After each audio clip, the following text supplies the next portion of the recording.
Yo, what's going on, y'all? This is Marcus Rosa, aka MAZUMA TV, back at y'all with some more boxing talk, man. I hope everybody's having a blessed, beautiful, positive, productive night. Hope you had a great day overall, man. I hope you guys are having a great weekend. You feel what I'm saying? I'm back at y'all with my live fight commentary for Rolly Romero versus Teofimo Lopez, man, for the WBA welterweight championship of the world. Is going down in Las Vegas right now.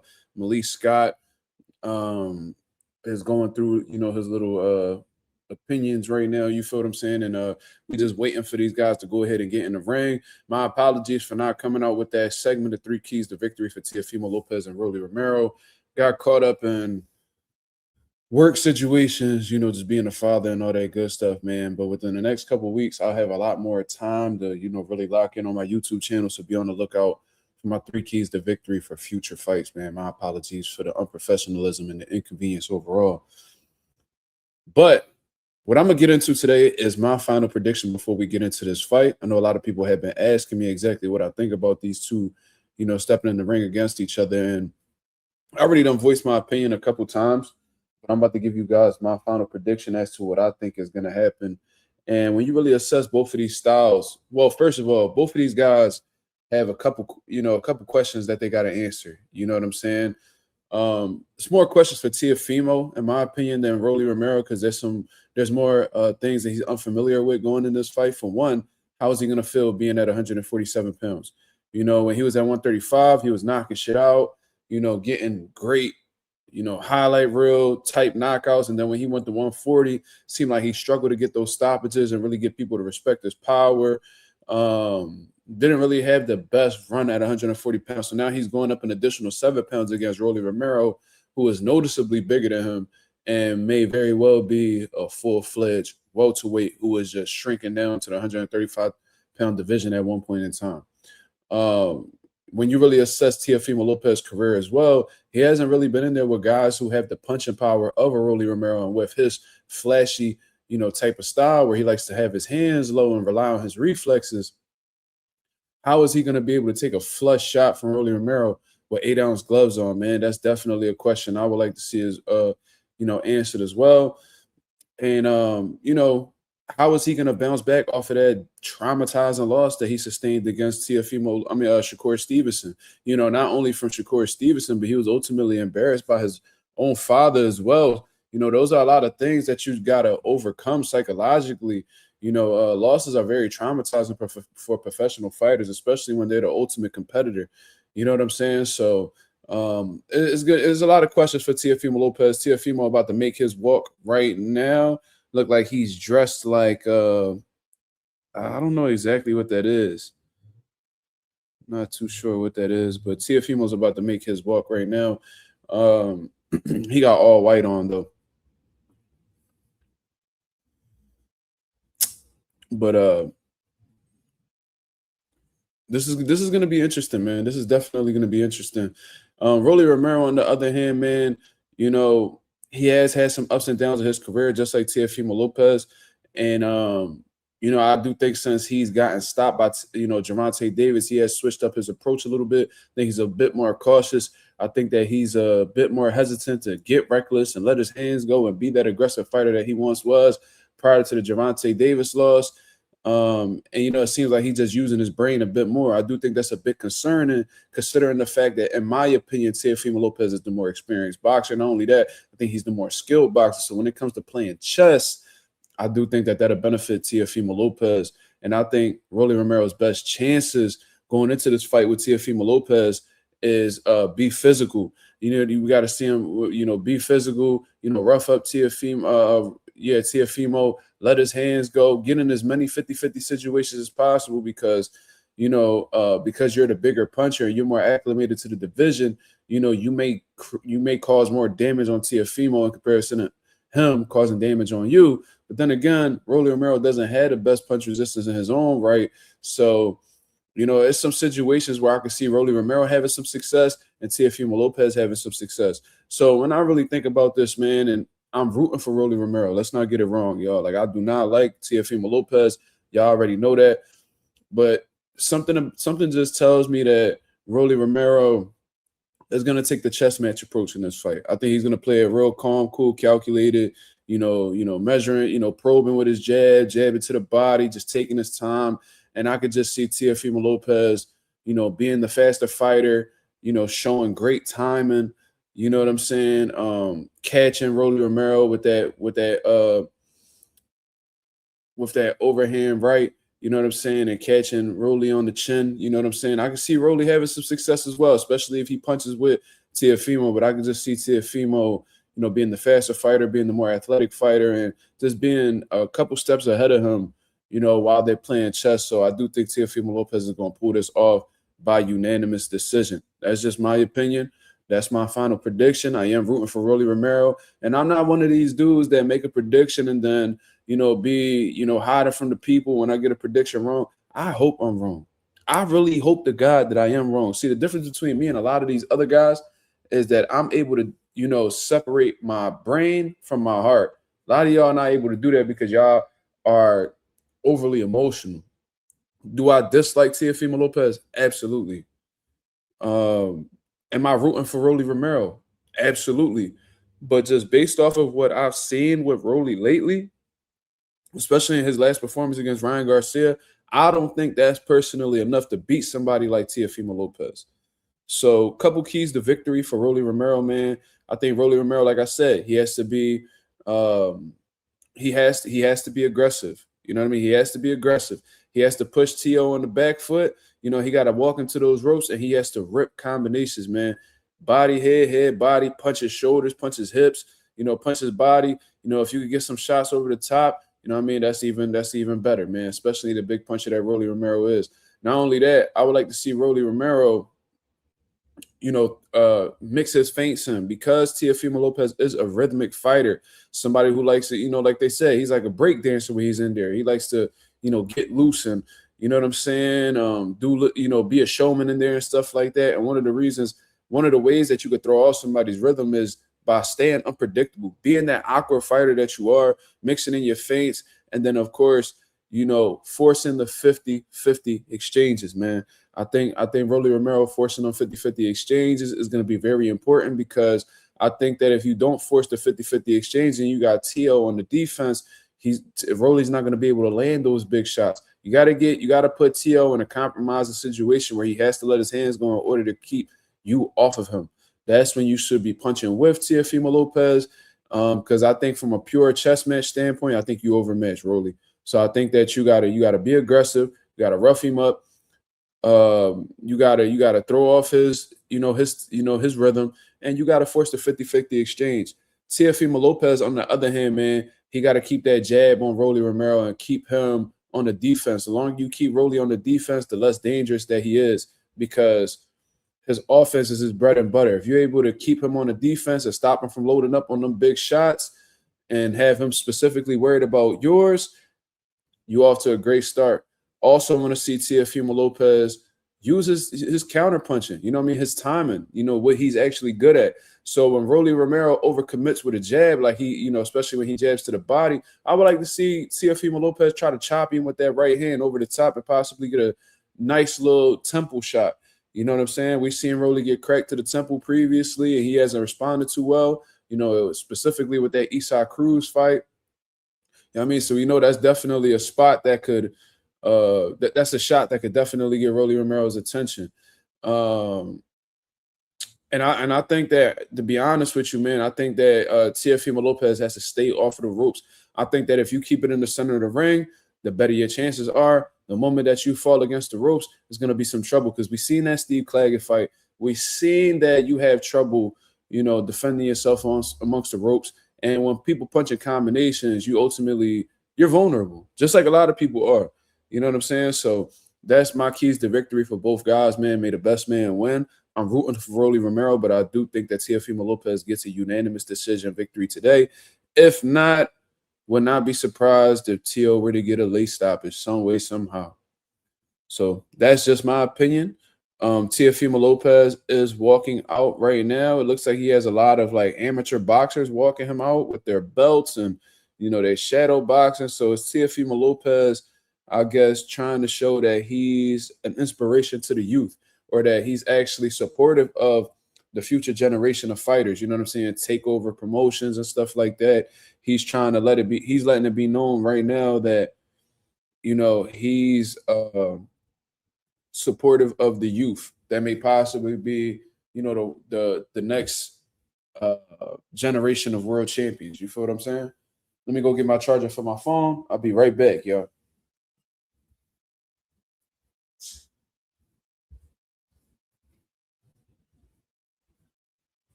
We back, y'all. We back.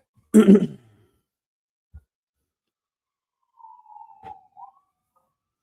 I see either one of them getting knocked down?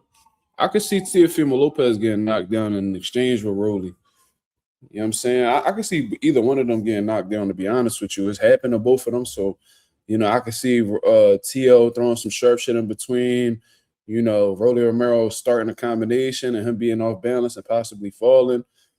I could see T.O. hitting Rolly with some hot shit early and, buckling him and possibly putting him on the canvas. I could see a few different things happening. I don't see T.O. getting dropped early, though, because T.O. is usually sharp in the early rounds. So I don't really see that happening. But, outside of that, y'all, leave your predictions below, man. Leave your predictions below. We got 16 people in the building. Thank you very much for tuning in. Big shout out to everybody that's in the comment section. My boy Z, what's going on, brother? Lorenzo. This nigga Jay said DJ D-Rec looking ass. Damn, that's how y'all feeling today. Shout out to my boy Justin Jackson. Mr. Big Play Bray, what up? Tricks, what up? He said, yo, not the boogeyman. Definitely got some things to tighten up and learn, that's for sure, but he's still dangerous. Agent 86, what up? Ooh, did I say what's up, Lorenzo? I did. Shout out to the boy Sean Terrence, what up? My boy Lorenzo said TO93, unfortunately. Emphasis on unfortunately. But Rolly Romero's making his ring entrance right now.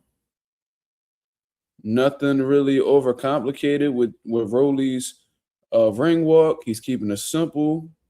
No theatrics or nothing like that. Not anything too performative. He's walking right to the ring, ready to rumble. Sound like he coming out to some gospel music. I could be wrong, though. I can't really hear it.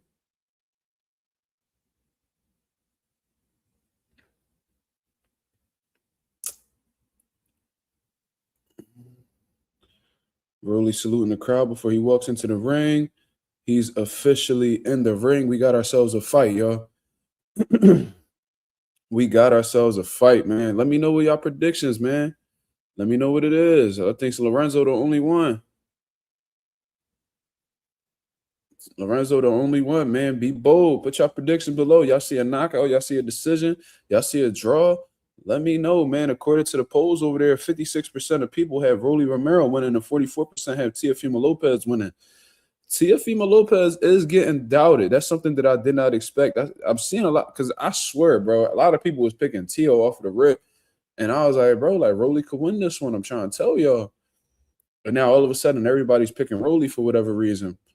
So that's pretty interesting. But I do think that the odds are in Teofimo Lopez's favor, according to like websites, gambling websites like FanDuel and all that good stuff, man. And it's I think it's like a 6-1.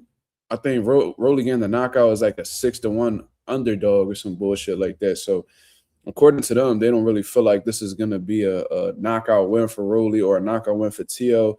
According to the odds, it looked like Teo getting the unanimous decision was what they believed was gonna happen.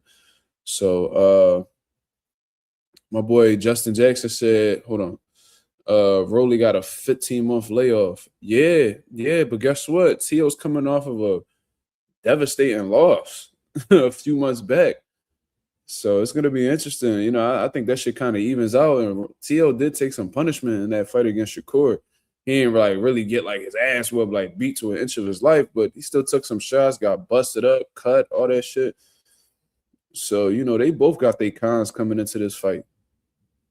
You know what I mean? And is Rolly the ideal fight to debut at 147 pounds? I don't know. Ooh, that's bold. That's bold. That's bold. My boy Junior Frank said, I want Rolly to win. Come on, y'all. We got 14 of y'all. We need 14 predictions. Let's go. Let's go. My boy Trick said, fuck it, give me Teofimo by stoppage. Damn. Every loss Rolly got has been by stoppage, too. So that's interesting. My boy Rocco McBride says, future Hall of Famer Rolly for the win. That you trolling, but I appreciate you, brother. Thank you. My boy Z said, I got Rolly by KO still. Damn. Why they got Tio at 5'9"? Why they be lying about these dudes' heights, bro? Oh, my God. This is a joke, bro. I swear. Tio being 5'9" is hilarious. Mr. Big Play Brace said, Rolly by unanimous decision. Okay. Nostalgic, what up? He said Tio going to run for 12 rounds and win a boring decision. Wee. Think he going out? My boy Nostalgic think he going to outclass Rolly for 12 rounds. He going to shut him out.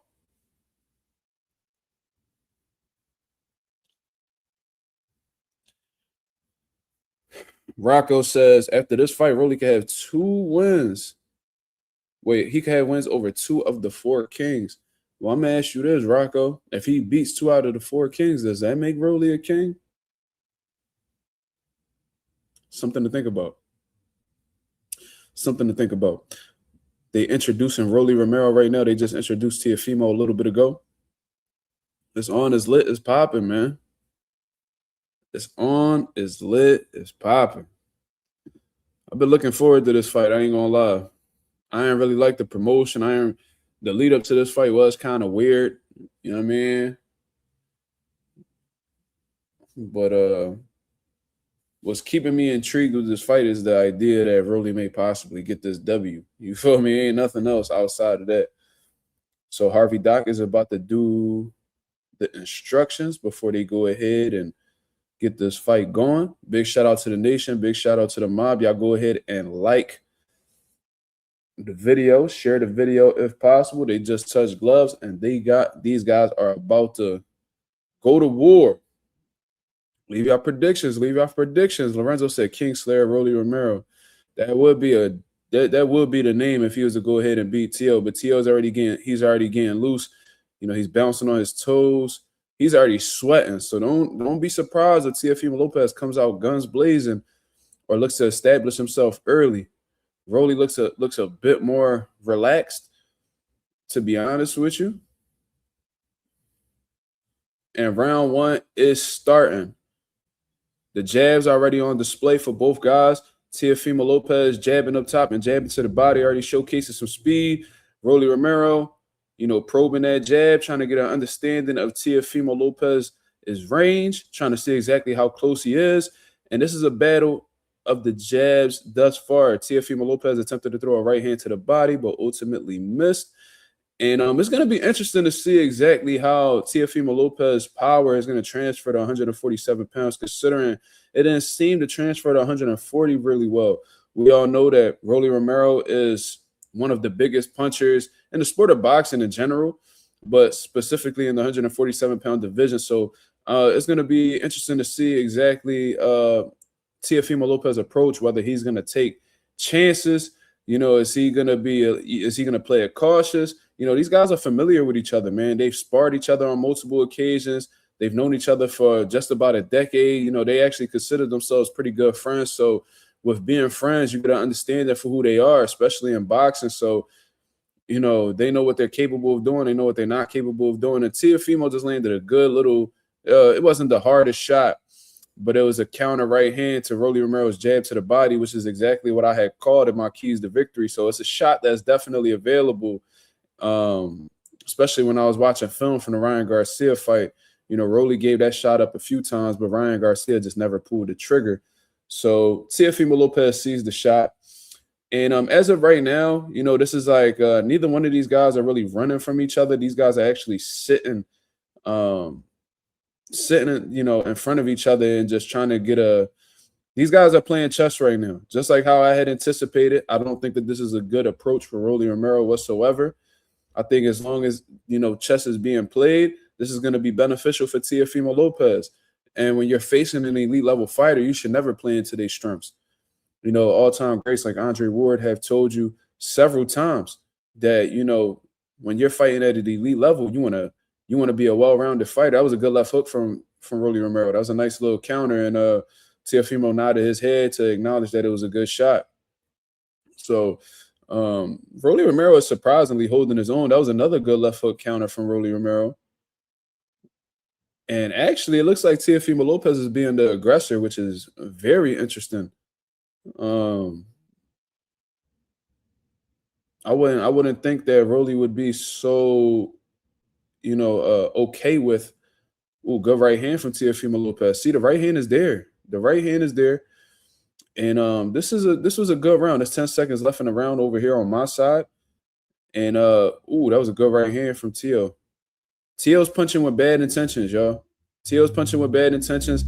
That was a good round. I'm gonna say that Teofimo Lopez was being the aggressor. Rolly landed some good left hook counters, man. That was a bit of an even round. It was really a fill-out round for both guys. I don't really know how to score that round, to be honest with you. Teo landed like two clean shots. Rolly landed about like two clean counters.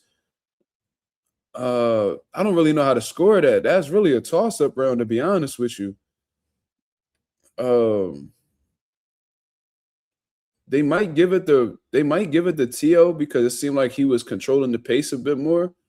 But in terms of like big shots being landed or anything like that, it was about even. So I don't think you could go wrong with giving that round to either guy.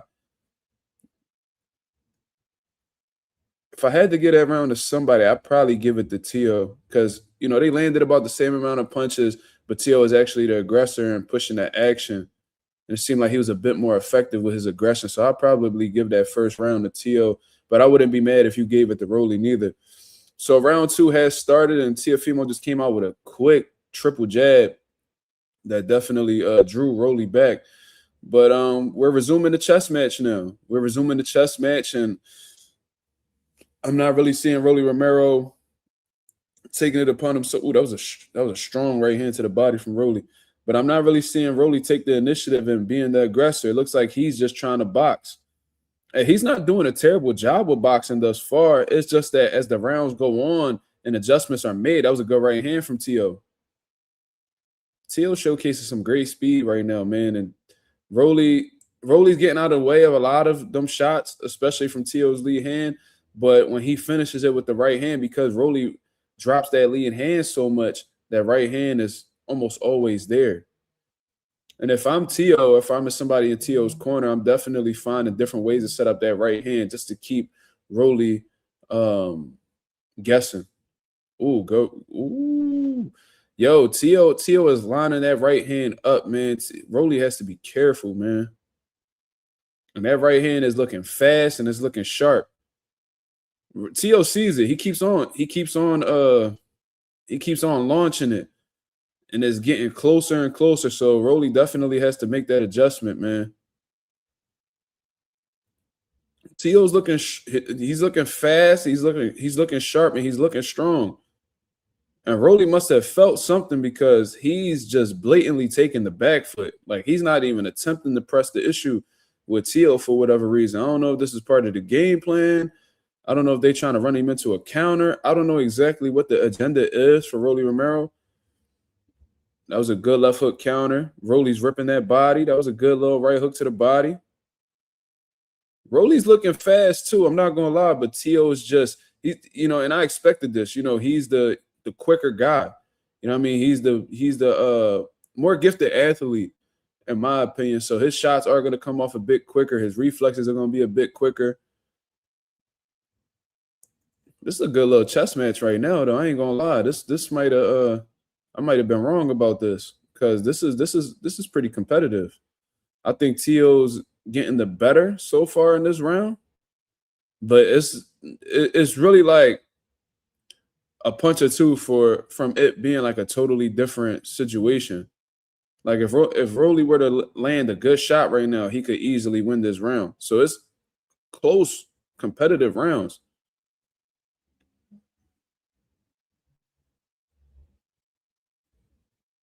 Rolly's boxing, but like I said, I think Teofimo Lopez got the better of that second round as well. So it's possibly a 1-1 or a 2-0 Teofimo Lopez. Now let's hear the instructions from Tio Sr.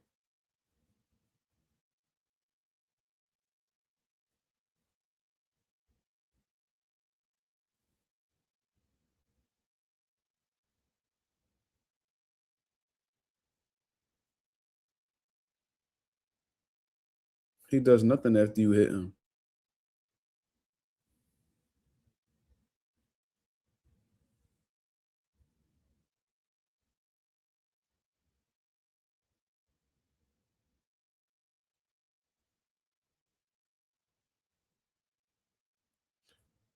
Well, I'm gonna tell you what, Tio Senior instructions today is a lot better than what we heard with the Shakur fight. So that's a step in the right direction. All right, now so we going into round 3, and he's automatically on the front foot. Automatically on the front foot. Um, like I said, it could be 1-1 or 2-0 Tio, depending on how the way you see it. But I think that second round was clearly Tio. Just my opinion. I'm gonna keep scoring the rounds as they go on. Hopefully, I don't lose track. Typically, usually when fights get too excited, I lose track of the rounds.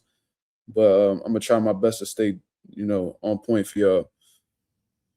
But Tio's shooting a really good jab right now. He seems nice. He seems relaxed. Seems like Tio got some redness going on. I don't know if it was from Rolly's little counters, and he keeps touching his nose. Good catch and shoot from Tio. Ooh, Rolly's really ripping that right hook to the body, bro. That shit sounds like a missile. I ain't gonna lie. But Rolly's giving that side to side, giving that lateral movement. I do think he has to step on the gas just a little bit more. He's allowing Tio to dictate the pace. He's allowing Tio to counter successfully. So, and this is exactly why I said that Rolly needs to take the initiative and being the aggressor. He has to be the aggressor because as long as it's a chess match, I don't really see Tio losing to Rolly. I don't. You know what I'm saying? So just seems like it just looks like this is the type of fight that it's going to be. It seems like it's going to be a chess match. Tio is punching with bad intentions, and he looks sharp, man. Tio looks sharp against Rolly right now. And Rolly just keeps pulling straight back. So you're pulling straight back. You got your lead hand low. And all you're doing is allowing that 2 to come over and possibly catch that chin. And you don't respond well to, historically, you haven't responded well to big shots. So I don't even know why you would even. Ooh, that was a good right hand from Rolly Romero. Good little right hand. See, that was a 50-50 exchange right there, and he was able to land a shot on Tio. And that was one of my keys to victory for Tio. You have to force the 50-50. Pulling straight back with the lead hand down.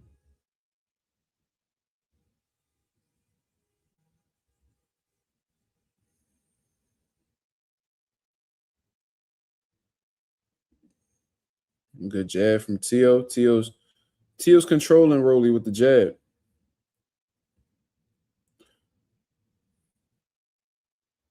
So a little bit of holding going on in this round as well. But I do think that Rolly has to. I think he has to press the issue. I don't know if he's waiting for the later rounds. Waiting for Tio to break down a little bit or fatigue a little bit. But this just ain't it, man. I got Teofimo Lopez winning this round as well. Rolly's not doing enough, yo. The speed looks like it's there. The power looks like it's there. But the urgency doesn't look like it's there for Rolly. I don't know if he's waiting it out. I don't know if he's playing the long game or trying to go into the later rounds. I don't know exactly what his agenda is. But just telling you right now, this approach right here will not win him the fight. And I told y'all, and this is a similar approach that he took to Ryan Garcia, you know, jabbing, boxing, moving, taking his time, setting up his punches. This isn't gonna work with somebody like Teofimo Lopez. I told y'all he's the more he's the more experienced guy at an elite level. He's the faster fighter. He's the better athlete. He's the more intelligent fighter, in my opinion. Rolly just started boxing intelligently. To be honest with you, Tio's been doing this for a good while now. You know what I'm saying? So now we going into the fourth round.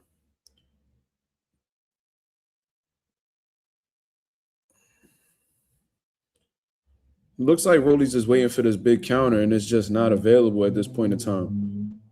And this is exactly why I said I don't expect Tio to get dropped in the early rounds, because Tio usually comes out sharp. And, you know, every round so far, we've seen a sharp Teofimo Lopez, and Tio showing a great jab as well. This jab is freezing Rolly to the point where Rolly is having trouble, you know, finding that counter.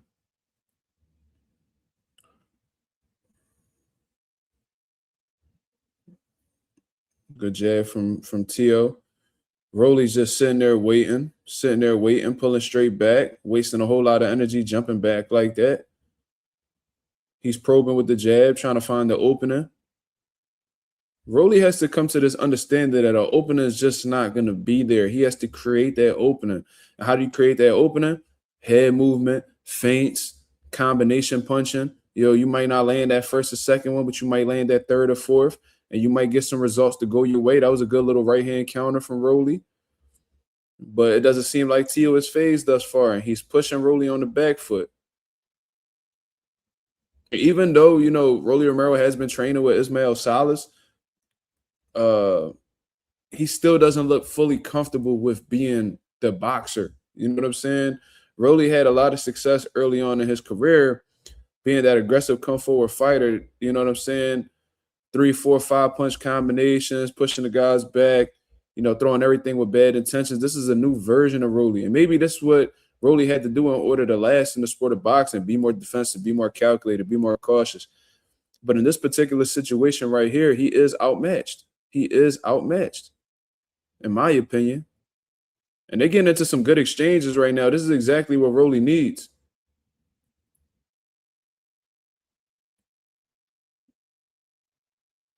Seeing Tio play some body shots. I think he's trying to wear Rolly down for the later rounds. And it's probably because in previous spar sessions, he was actually able to hurt Rolly to the body. So he's definitely going to that body. Ooh, that was a good fucking counter from Rolly. Tio was off balance, but I don't think he noticed that bothered Tio. That kind of threw Tio off balance. He didn't even check to see if Tio was hurt. That might have been a mistake, y'all. That might have been a mistake, because some people got good poker faces. Not everybody's legs wobble under certain shots. So that was a bit of a mistake for Rolly. Rolly should have checked his temperature immediately after that.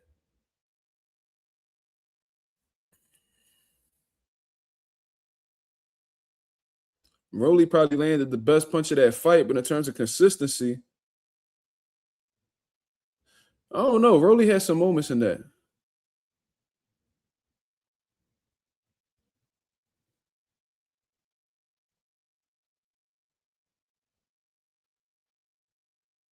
Listening to what Salah's instructions are.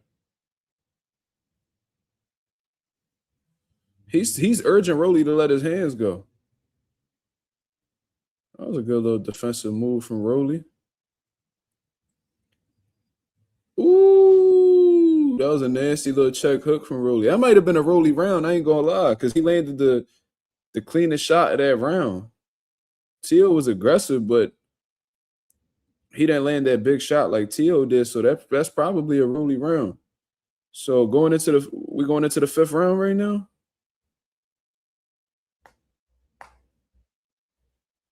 We're going into the fifth.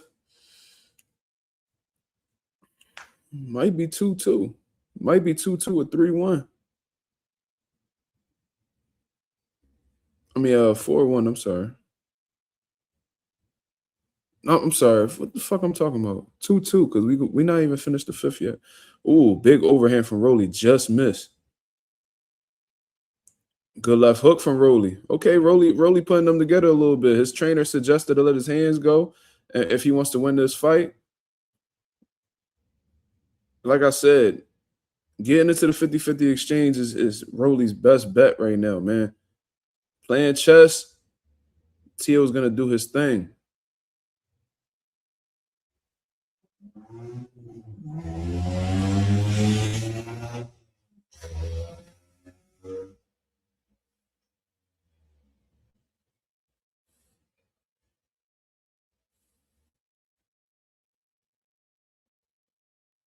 Look at Rolly with his Philly shell.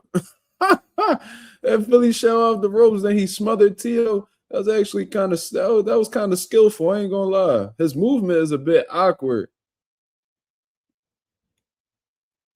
Right now, Rolly, Tio's putting the pressure. Rolly's moving. Rolly's wasting a lot of energy jumping, hopping around like that around the ring.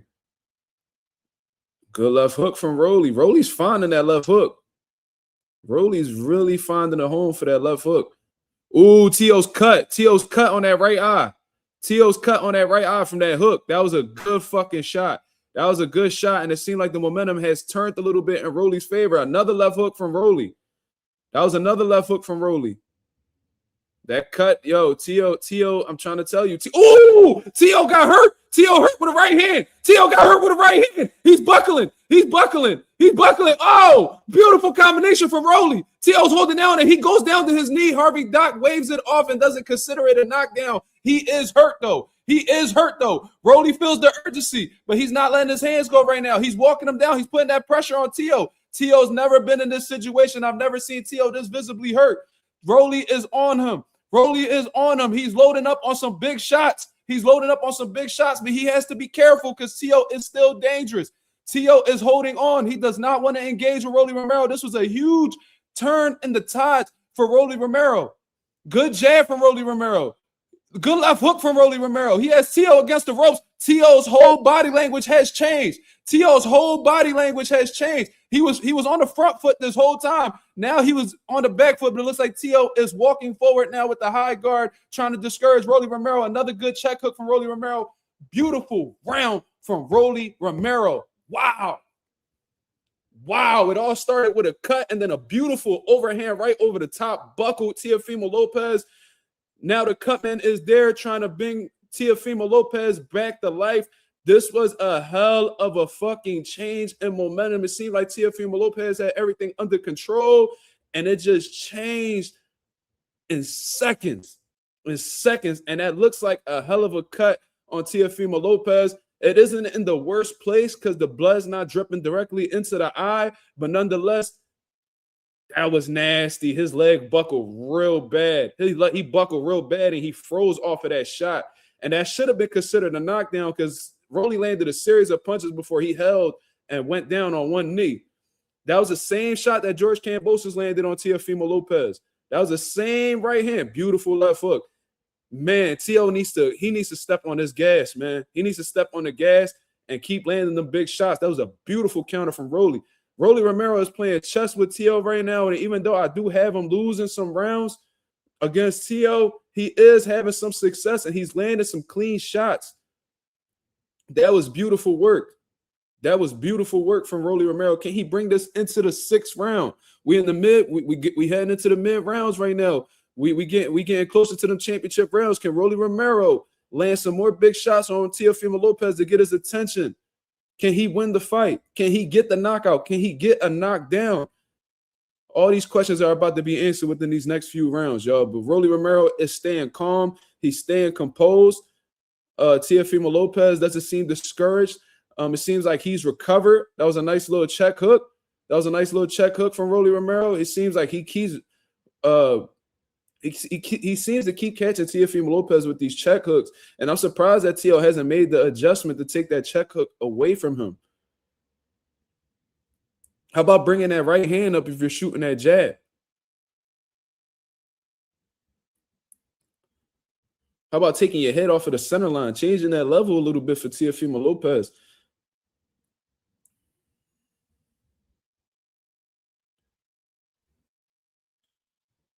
There's a little bit of booing in the crowd, but Teofimo Lopez is bringing the fight to Rolly, surprisingly, after that devastating round. But Rolly, like I said, he's staying composed. He's not letting the moment get to him. You know, I think he's attempting to save his energy, or at least his conditioning for the later rounds. But it is apparent at this point that although Teofimo Lopez is aggressive, he is fast and he is packing some pop in those punches, that Rolly is very much dangerous. It could change the tide of the fight at any given moment. Rolly's looking for that big overhand again. Good jab from Rolly Romero. Is Rolly cut on the forehead? Or I think I seen blood on Rolly Romero's forehead. I can't tell though exactly what's going on. If that's a cut on the forehead, then that's definitely not a good spot. Maybe I'm tripping. Yeah, it might have just been like the lighting that just made it appear that way. My apologies for that, y'all.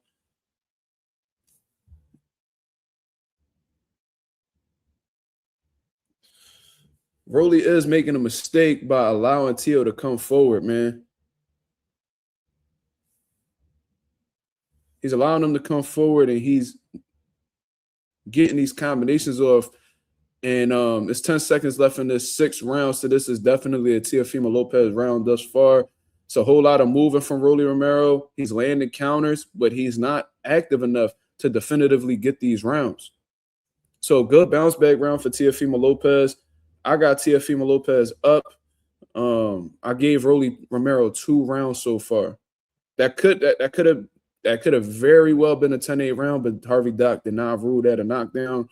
So, you know, as of right now, going into the 7th round, I got this, 4-2. I got a 4-2 Teofimo Lopez, for those of y'all who are asking.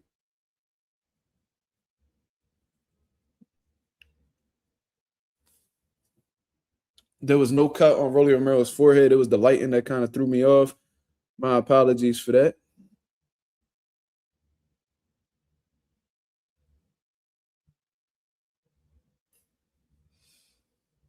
And what's crazy was when he listened to Salah's instructions in that round, he actually had some success and actually had his best round. So I think he should continue to listen to Ismael Salas. But Rolly Romero, for whatever reason, he's just not following instructions as well as he should, in my opinion. Junior Frank said Rolly's starting to get tired.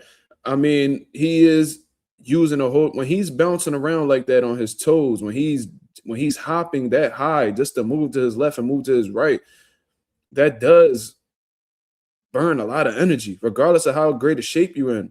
You know, you're fighting for 36 minutes. You're scheduled to fight for 36 minutes. You got to be as economical as possible with your stamina, man. You know, if you train that way, then, you know, that's one thing. So maybe Rolly trains that way. But you know what I'm saying? I would rather save my conditioning for them later rounds when it's time to buckle down and let my hands go, you know, and compare, you know, rather than, you know, moving to my right and moving to my left and damn near jumping up off the ground to do that. That's just not efficient, in my opinion.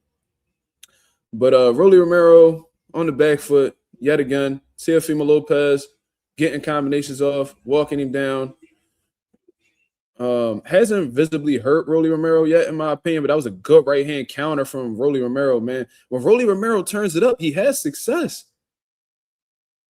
Rolly just threw a right hand Junior Frank and actually landed. And he actually buckled Teofimo Lopez with an overhand right. So the right hand is there. The question is, are you going to let it go? Are you going to throw the shot? It seems like whenever Rolly lets his hands go, he has success.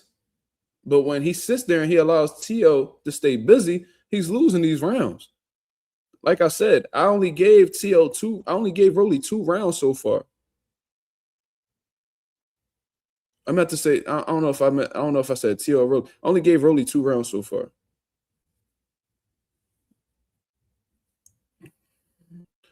Look like they sitting in the pocket and banging a little bit.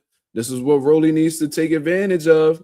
Teo's getting a little overly confident because you're being so economical. You're being so cautious. This is the event. Ooh, good left hook from Rolly.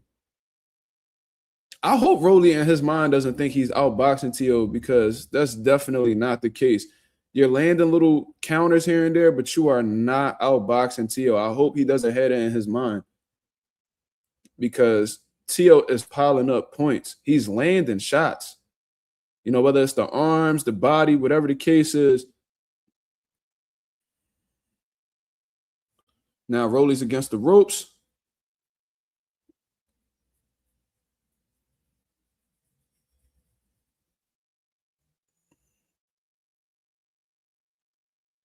Ooh, Tio buckled again.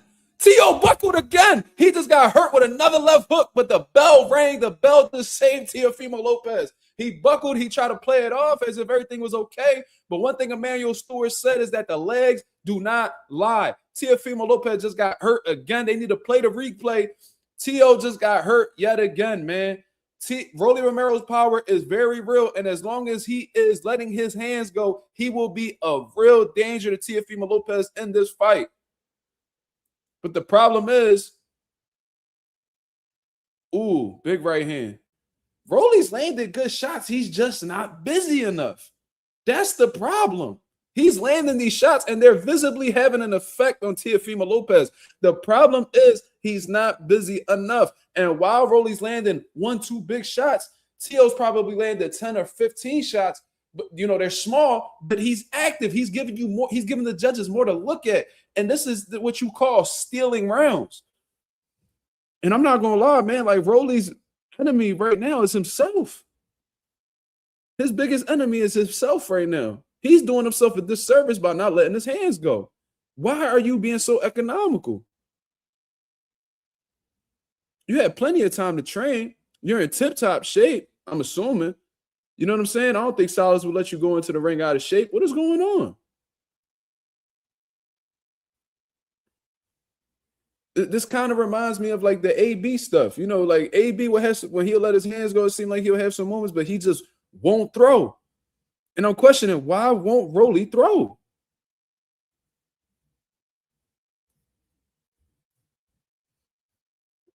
He said that is Rolly's plan. If he gets wild, he might get caught. Tio is quick and sharp. Yeah, but he hasn't visibly hurt Rolly not one time throughout this fight. So my whole question is, you know, we damn near, what, we 7 rounds in?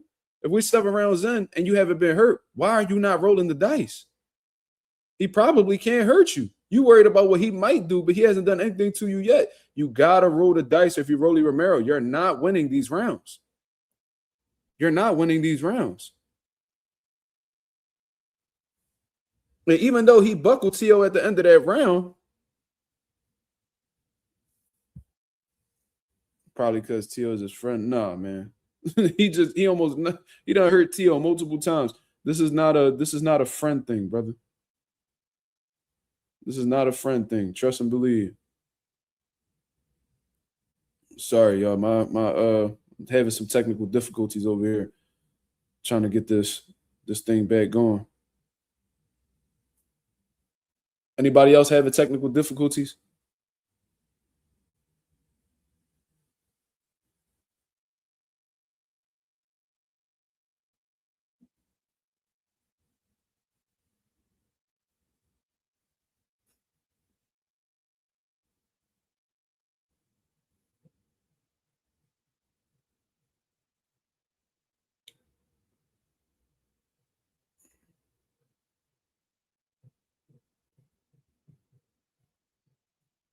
Yeah, I'm having trouble, y'all. The live just shut down on me. My apologies for that.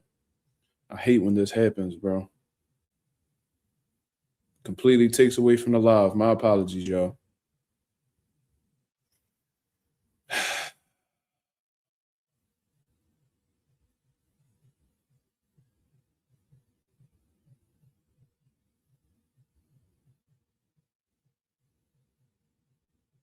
don't understand this.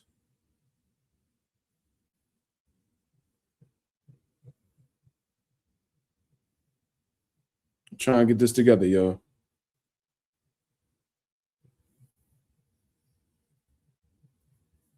Wow. Seems like a lot of us having this issue. Please keep us posted in the comments, y'all. Keep us posted in the comments, y'all.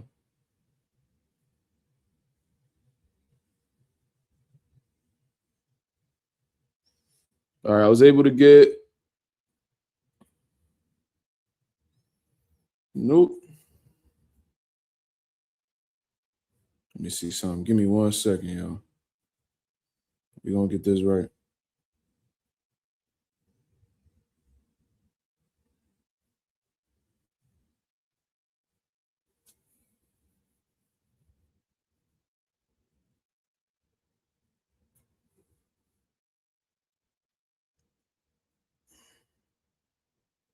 Said TOC instructions went back to shit.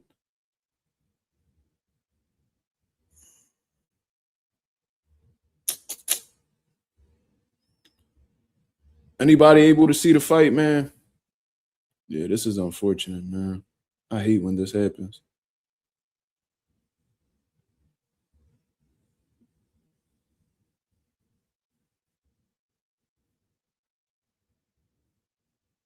Rolly putting the pressure now. Oh man, hold on. I'm gonna get it together, y'all.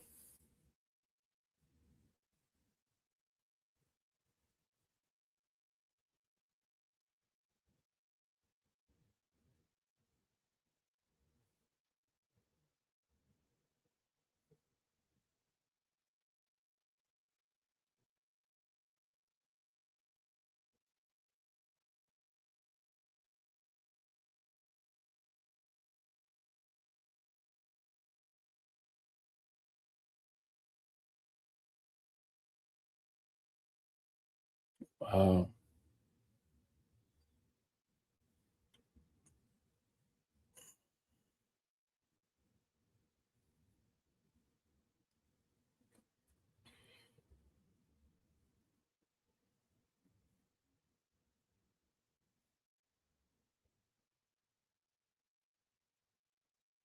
All right, I was able to get the live back going.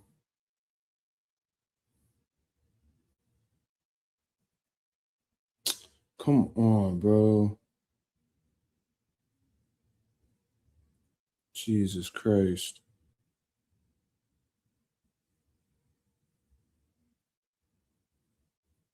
I don't know why they keep doing that. What is going on?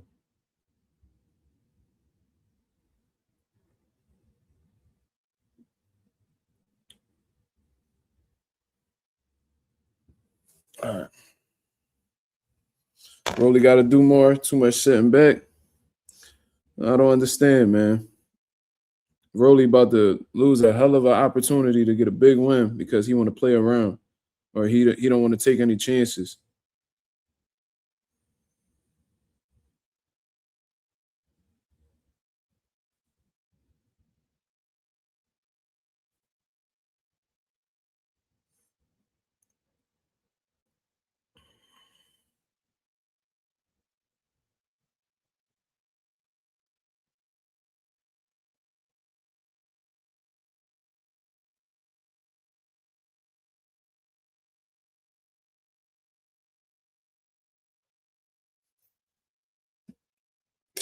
I can't believe Rolly doing this right now, bro. And it's not even a situation where it's like, oh, Tio just too much right now. Like, bro, he's having success. Bro, let your fucking hands go. Like, Salah should slap the shit out of him in that corner, bro. What the fuck are you doing, bro? I would never understand that, bro. You getting in your own way. Why are you not listening to instructions? You clearly see that you're having success when you let your hands go. Why are you stopping yourself from being successful? Why are you getting in your own way? What the fuck are you worried about? Nigga ain't hurt you the whole fucking fight. What the fuck are you so scared of? It's really when the motherfuckers just get in their own way, bro. I don't understand that shit. That is the most frustrating thing to deal with as a trainer, bro. Because I didn't experience that before where they literally in their own head, they making things more difficult than what it need to be.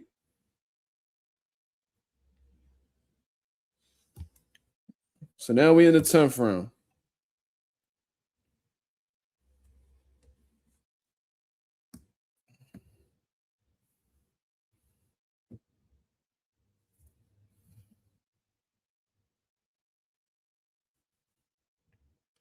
We in the 10th round, the beginning of the 10th round over here. Tio jabbing. I mean, Rolly jabbing at the chest.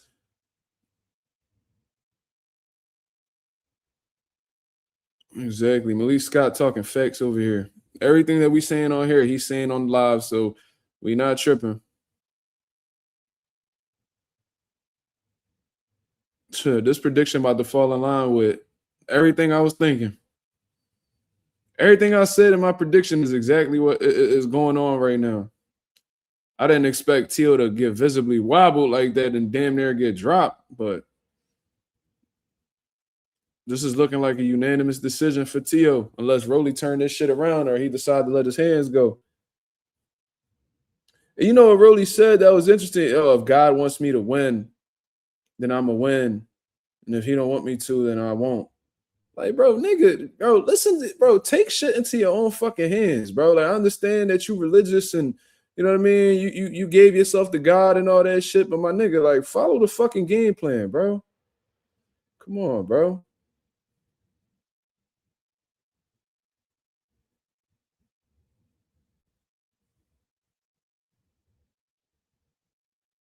Like, I'm willing to bet. I'm willing to bet, y'all, that Rolly Romero, well, that was a big right hand from Tio.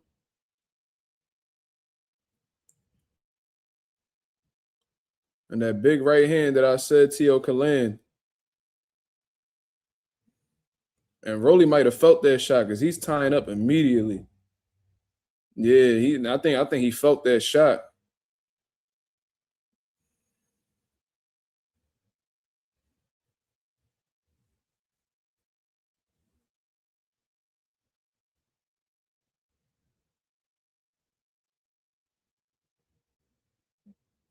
Bro, Rolly's fucking he's psyching himself out right now, bro.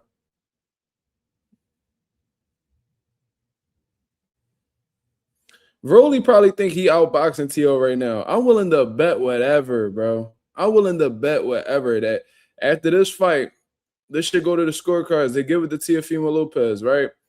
I'm willing to bet whatever that Rolly gonna be like, oh, well, I was hitting him and you know, I outboxed him. How much you want to bet, yo? How much you want to bet?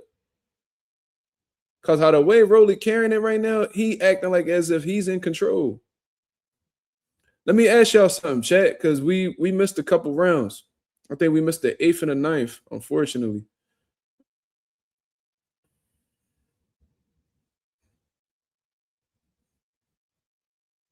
He said, let's do Lomachenko.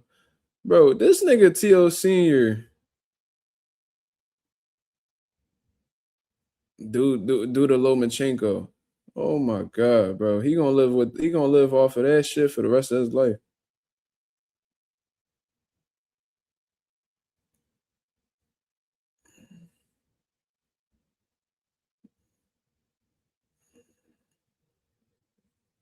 We in the 11th round, y'all. Let's see if Rolly makes any adjustments. Let's see. This dude has zero urgency.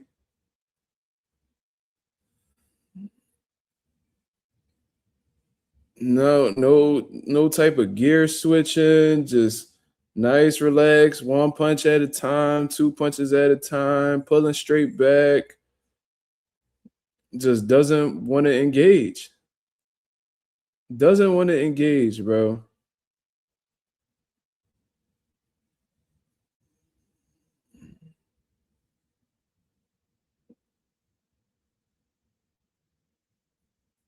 Only gave Rolly 2 rounds so far, y'all. I missed the 8th and the 9th round, so y'all let me know. Did he?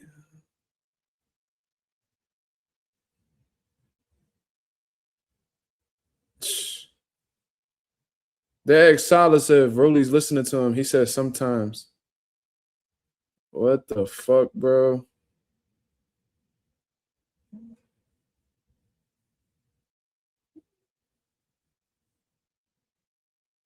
I can't believe this is happening right now, bro.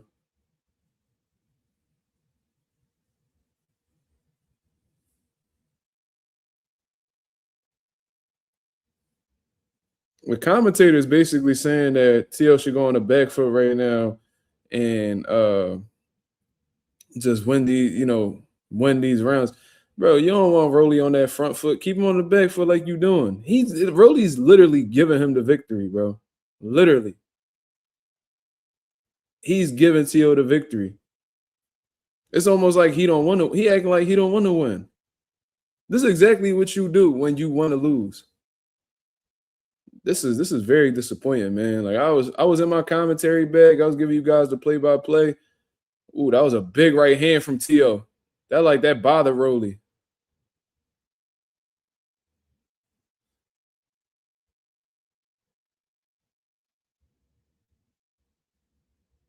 Rolly's off balance. I think that shot really bothered him, man.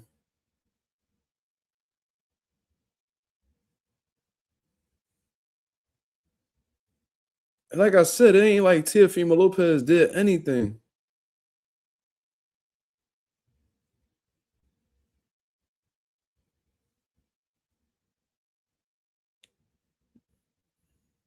Look, giving Tio all the confidence in the world. Yo, this shit is crazy, bro. This shit is crazy. Wow.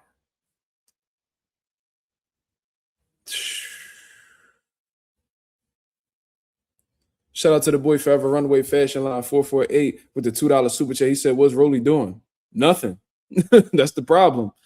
He's easily in situations where he can let his hands go, land some big shots. But what he's doing instead is being economical, allowing Teofimo Lopez to be the aggressor, pushing him on the back foot.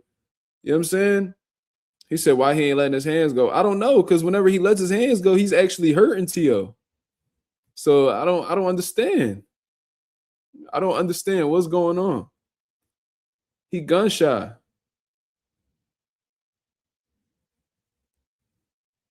And he allowed Tio to hug him. Like this shit looks scripted. I ain't even gonna lie to you, bro.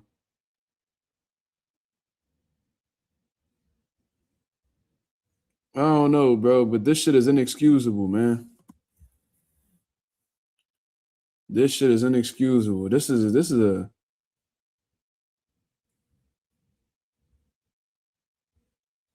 remember when Tio Sr. told Tio, "You're gonna hate yourself in the morning." Same shit. Rolly gonna hate himself in the morning. Because you just gave up a world title to Teofimo Lopez, where if you might have took some chances, you probably would have got a knockout or probably won a lot more rounds than what you did. You in the 12th round, you only won 2 clear rounds.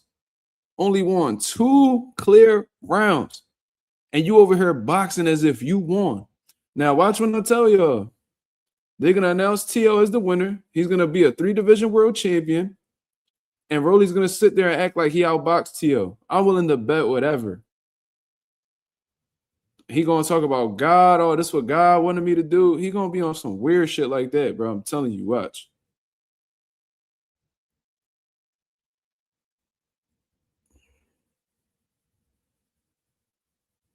Just waiting for Tio. You've been waiting 12 rounds for Tio to make a mistake so you can land a big shot. Bro, it's not there. So shouldn't it register in your head to create the opportunity instead of waiting for it?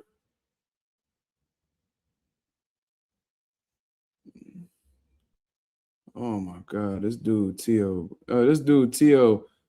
he having his way, and he ain't giving. And the thing is, Rolly ain't giving him no resistance. He's letting him, bro.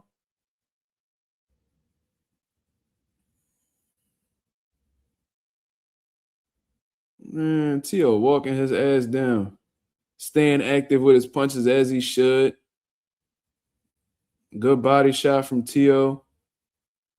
Rolly, yo, I'm gonna count how many punches Tio throws. And I'm gonna show you. I'm gonna tell you how many punches Rolly throws. Watch this. 1, 2, 3, 4, 5. A probe don't count. 6 to 1. 6 to 2. 7 to 2. 8 to 2. Look, he really think he winning. 9-2. 9-3. So Rolly threw 3 punches at the end of this round. Teo threw 9. And now Teo celebrating like he a bad motherfucker. You see how this shit go, bro? Wow. I cannot believe this.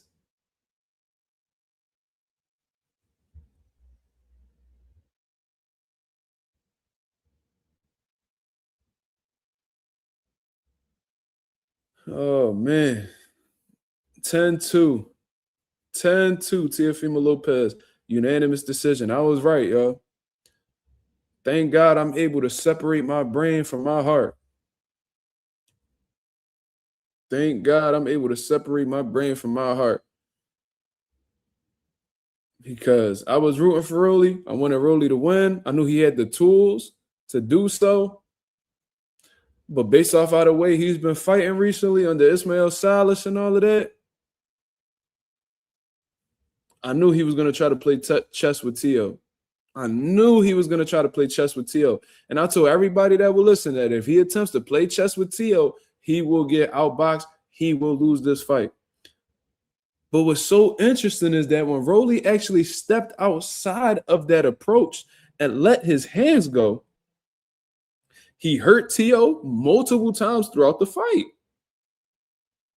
So it's like we have no choice but to give Teo credit for the win, right? 3-division champion. We can't disregard that. That's an amazing feat. And congratulations in advance to Teofimo Lopez. There's no way they get us to Rolly. There's no way. He's not active enough. They don't have anything to back that up. But it's like, bro, you really just beat yourself. And this wasn't like an amazing performance from Teo. Like Teo just, his approach, his performance was regular. Let his hands go. He let his hands go. He stood active. He used his speed, his combinations. He pushed Rolly back. But Rolly gave that to him. It was no resistance. So let's hear this scorecard. Why is Rolly on top of the ropes celebrating with his hands up? Majority decision. Bro, what is going on this card today?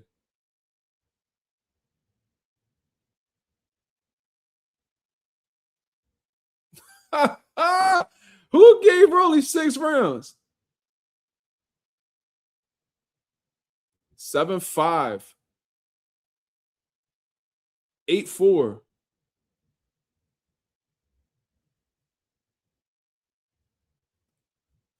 Yo, Rolly think he got robbed. Rolly think he got robbed. I told y'all niggas, bro. Yo, listen, they was trying to rob Teo, bro. Oh my God, these fucking scorecards have been trash today. So let me ask y'all something, chat. Let me ask y'all something real quick. Are y'all for open scoring now? Look how many bullshit scorecards we done got today. They robbed the shit out of Israel Mercado, in my opinion. They ruled that fucking yo-yo fight a majority decision when I thought he won clearly.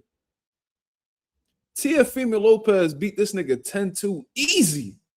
And they ruled it a fucking majority decision. One judge scored it 6-6. Bro, if you're saying 6'6" like Kobe's height, that would make sense. If you're saying 6'6" like Michael Jordan's height, that makes sense. 6'6" for Teofimo Lopez versus Rolly Romero, you out your rabbit ass mind. But then I just tell y'all that Rolly gonna say that Rolly, the way he was approaching it, you would think he in his head, he like, oh, I'm outboxing Teo. Nigga, you're not. So you went against your trainer's instructions because he knew you was losing these rounds. He knew you was getting outworked. Like, what the fuck?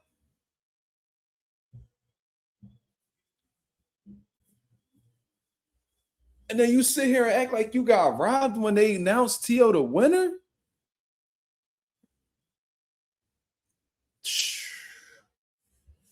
Crazy. There's something Teo got to tell you.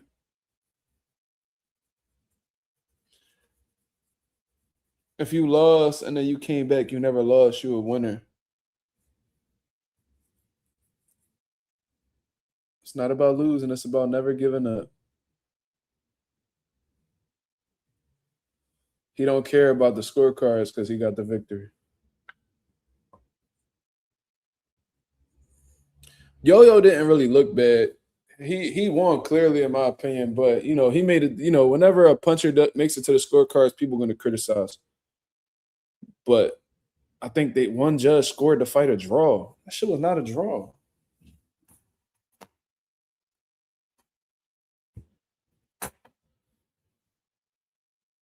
Man, if Rolly would have let his hands go, man, Teal would have been fucking fish fillet, nigga.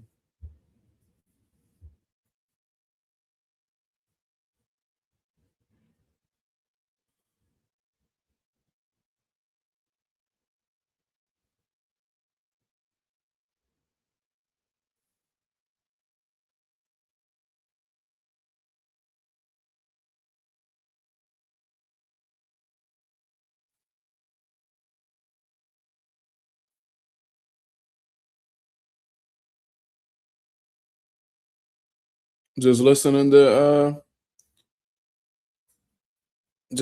T.O.'s speech right now. As painful as it is.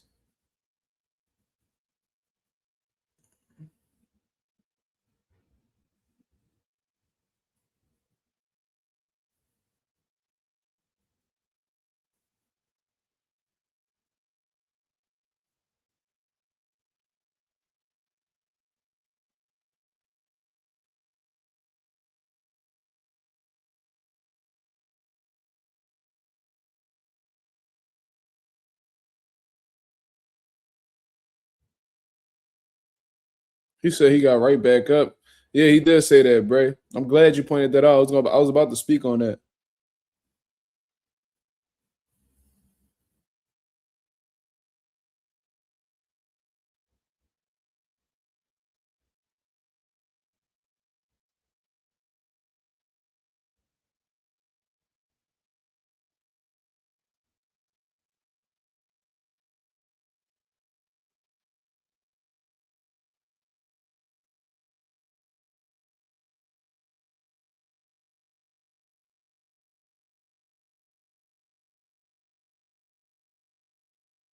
Did Rolly leave the ring?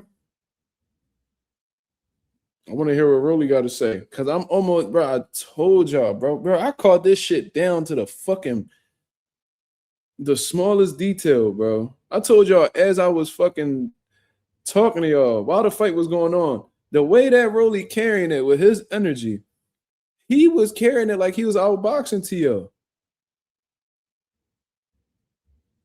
And I said, watch, he gonna think that he won on the cards, and when they announce T.O. the winner, he gonna act like he got robbed.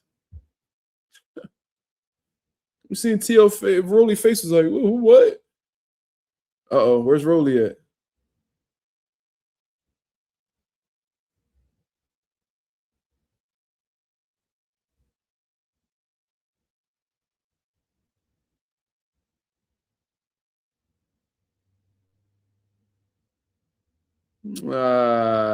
Rolly's a sucker, bro. Rolly's a sucker. Rolly, you was a fucking turkey for that. Didn't I tell you he was gonna talk about that Jesus shit too? I do like to thank my Lord and Savior Jesus Christ. I'll always be a faithful servant. Then just walks. Oh, what a fucking. That's some sucker shit, bro. That shit not even funny. That's not cool at all. Fuck T.O. I ain't even talking about that. I'm just talking about just being a stand-up nigga, bro. That's crazy. He's a sucker, bro. I can't fuck with that. That's some corny shit. Let's not get it misconstrued, bro. I hate losing too. I'm definitely what you call a sore loser, but bro, you gotta be gracious in victory and defeat, my nigga. Like, come on, bro.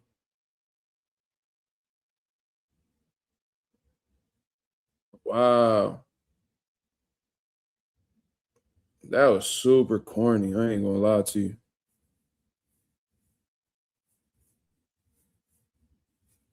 You said Yo-Yo had the power to take T.O. out, but did he even try? Yo-Yo just don't give a fuck. I don't know what you talking about, Flamed Up G, because Yo-Yo didn't fight T.O. I don't know what the hell you talking about. Rolly Romero fought Tio. Now Yo-Yo. Yo-Yo fought Verone.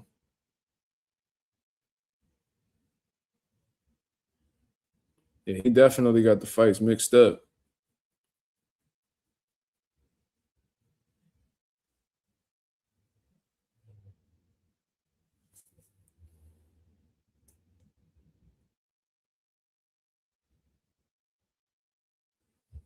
Agent said, that's what I'm talking about. That's what I be saying. Rolly be acting hella strange ever since he found Christ. Yeah, bro. Like I ain't gonna lie, bro. Like when motherfuckers be talking about, oh yeah, like I heard God's voice. God told me this. God, bro, you're lying, bro. Nigga, you're lying. Like, the fuck are you talking about? Like, God, I do think that God does communicate with us, but Rolly said he was in the shower and God told him that he was perfect or some shit like that. But only God is perfect, so why would God tell you that? Um, no, you didn't hear that, Rolly. That you might be schizophrenic, bro. I ain't gonna lie to you. Like you might have been on some Randy Orton shit. You probably heard some voices in your head. You probably got voices in your head, and you perceived it as that being God. So ever since he done talked to God or had a conversation with God or whatever the case is, the nigga been on some different shit. I don't know, bro. I have no idea. But anyways, let me talk. Let me take this shit off. Let's get into this boxing talk, y'all. Shout out to everybody that's in the building. Thank you very much for coming through and showing love. This is gonna be my post-fight reaction to Teofimo Lopez versus Rolly Romero, man. Congratulations to Teofimo Lopez. As much as I don't like the motherfucker, man, he is a 3-division world champion at the end of the day, and I gotta salute him for that because not many people are able to achieve that. If you guys listen to my prediction at the beginning of this live, I made it very clear that I was rooting for Rolly Romero and I was hoping that he would prove me wrong. But I did have Teofimo Lopez winning by unanimous decision. One of my main concerns, and this prediction was probably one of my most spot on predictions that I've had in a very long time.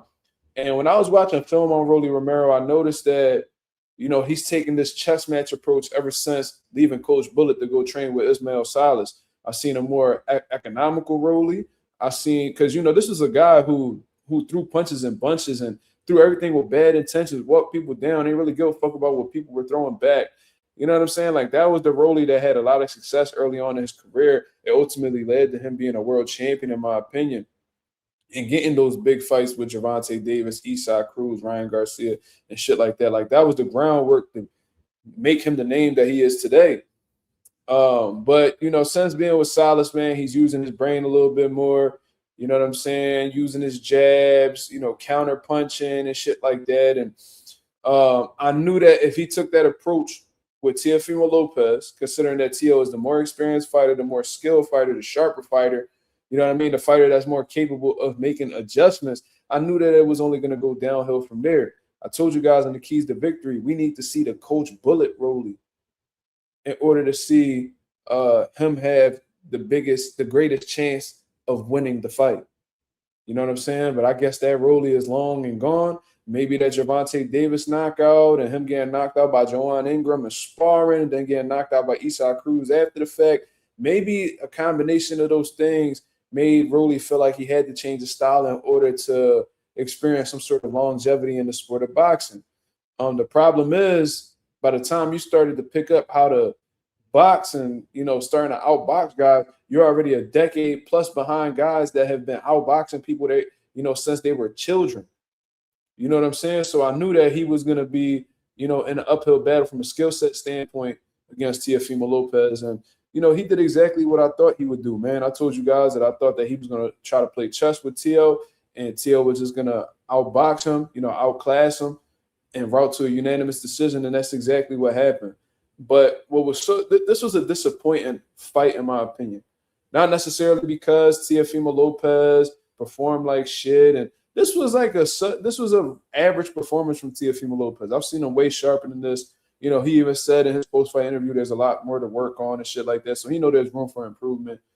But it was really what it's really what Rolly lacked, in this fight that really made the difference. It was the fact that he didn't take chances. It was the fact that he didn't let his hands go. And I don't want to hear really anybody saying that he was hesitant of Teofimo Lopez's power, because, you know, there might have been a couple times where Teo landed big shots, but I didn't see anything that indicated to me that that Rolly was very hurt and he was about to get dropped and he was about to get up out of there.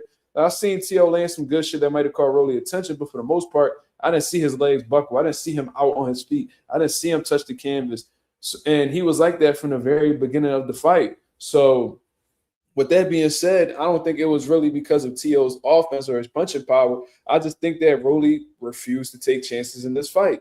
And I guess in his mind, he thought he was going to outbox Teofimo Lopez. And then he had some good moments. Yeah, you know, that check hook was working beautifully with Rolly Romero. You know, Rolly Romero landed a big overhand right that buckled Teo, you know, and then there was a left hook at the end of one of those rounds that buckled Teo as well. So, you know, he showed that he was capable of hurting Teofimo Lopez. He had the power to do some significant damage to Teofimo Lopez, but he kept his hands in his pocket and he refused to engage with Teofimo Lopez. And I told you guys, the keys to victory with Rolly Romero, I'm going to go over this one more time. He had to be physical. He had to be physical with Teofimo Lopez. He had to fight this man. You know, falling back and taking the chess route, the chess match route is not going to work. What I also said was this dude has to throw off Teofimo Lopez's rhythm. You know, Teo is a rhythmic fighter. He likes to have his hands down. He likes to be in his showmanship. We seen him dancing in the ring and all of that. You gotta keep him, you know, as cautious as possible to avoid him catching a rhythm and getting into this flow state, right? So then I also said that Rolly has to force the 50-50 exchange. And we've seen that when they got into 50-50 exchanges, Rolly was hurting Teo. So the game plan was there. And I know Ismael Salas done coached over 25 world champions, over 150 national champions in the amateurs. I'm sure he put together a beautiful game plan. But then asked Ismael Salas if Rolly's listening to his instructions or not. And he says sometimes. That was a disgusting performance from Rolly Romero. Not because you got outclassed, not because Teo was just so much better than you, but because you had the recipe right there in front of you and you refused to whip that bitch up. You refuse to whip that shit up. I don't understand that. That is the definition of getting in your own way, man. That's how you know the mind is a powerful thing, because if you got the right mentality, you could be unstoppable. But if you have the wrong mentality, you could destroy yourself, man. And I ain't gonna lie, I don't see Rolly Romero being able to bounce back from this and capturing another world title. This might have been the last time we've seen Rolly Romero as a world titleist. Just look over the landscape of the division. He already lost to Teofimo Lopez, who's a new WBA champion at welterweight. This new chess match Rolly is not beating no fucking Devin Haney. You're not beating no fucking Liam Paro like that. And you're not beating no Ryan Garcia. I mean, well, let me take that back. You could probably beat Ryan Garcia, but guess what? Ryan Garcia not going to give you a rematch, nigga. So it's like, let me take that back. You could beat Ryan. You could definitely beat Ryan. But he's not going to give you a rematch. So, like I said, your chances of getting a world title again, or at least competing for one again, is slim to none. It's slim to none. And if you think about going to 154, bro, you are food at 154, man. It's sad that Rolly Romero went out like that, man. This dude literally had all of the tools available. I didn't see Rolly Romero gassed out. I didn't see this dude look like he was injured. I seen him throwing both hands. I seen him throwing both hands, fast, strong, with a lot of power on it. I didn't see anybody injured. I seen somebody who thought that they were putting on a beautiful display of boxing. Whole time you weren't educated enough to understand that Teofimo Lopez was still in those rounds for you, because while you was being economical, he was peppering your ass up. You know what I'm saying? For, you know, landing little shots here, piling up the points and stealing these rounds from you. But, you know, based off of these bullshit scorecards that we just got today, that's an angle that Rolly Romero is going to use now to say that the fight was close and he thought he won or whatever the case is. And you just went out like a whole fucking sore loser in front of the whole world. You sat there, and when they announced Teofimo Lopez as the new champion in the welterweight division, You sat there and acted as if that wasn't supposed to go that way, that it was impossible, that you clearly had the fight in the bag. Brother, you're wrong. Nigga got signed with Floyd Mayweather and then try to start boxing like him. The difference is Floyd Mayweather didn't let niggas outwork him. You couldn't even touch the man. You were getting hit clean, whether it was in the arms, chest, body, you know what I'm saying, the head even. But because, you know, those might have not been the most cleanest, effective shots, but because you're not throwing anything, all they got to go off of is the activity of Teofimo Lopez. So they're going to keep giving him the rounds as a result of that. And this is why I said you have to put yourself in as many 50-50 exchanges as possible. Why? Because that's when Teofimo will be most vulnerable. You're a bigger puncher than him, and you are fully capable of knocking Teofimo Lopez the fuck out. But because you decided to keep your hands to yourself, you lost this fight and ultimately lost your championship status. Crazy, bro. It's crazy. Disappointing. But I got to congratulate Teofimo Lopez. He found a way to be world champion again.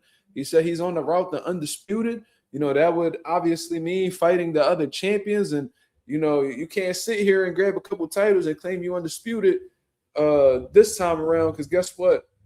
Devin Haney's the WBO champion of the world. And he was a champion there before you were. So you can't sit there and claim like, oh, you know, I'm undisputed. And while Devin Haney already has – no, you have to see him in order to be undisputed. So I hope you understand that.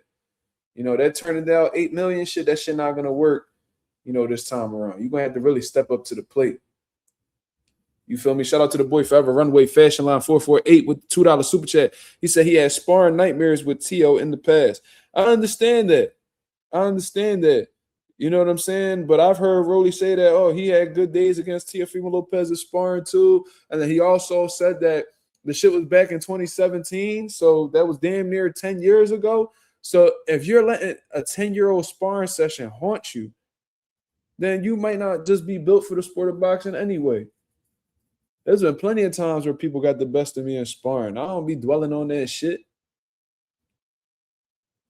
Ain't nothing that serious where I'm fucking dreading it 10 years from now. If I'm having nightmares about a nigga 10 years from now, I'm one of the scariest niggas to walk this planet.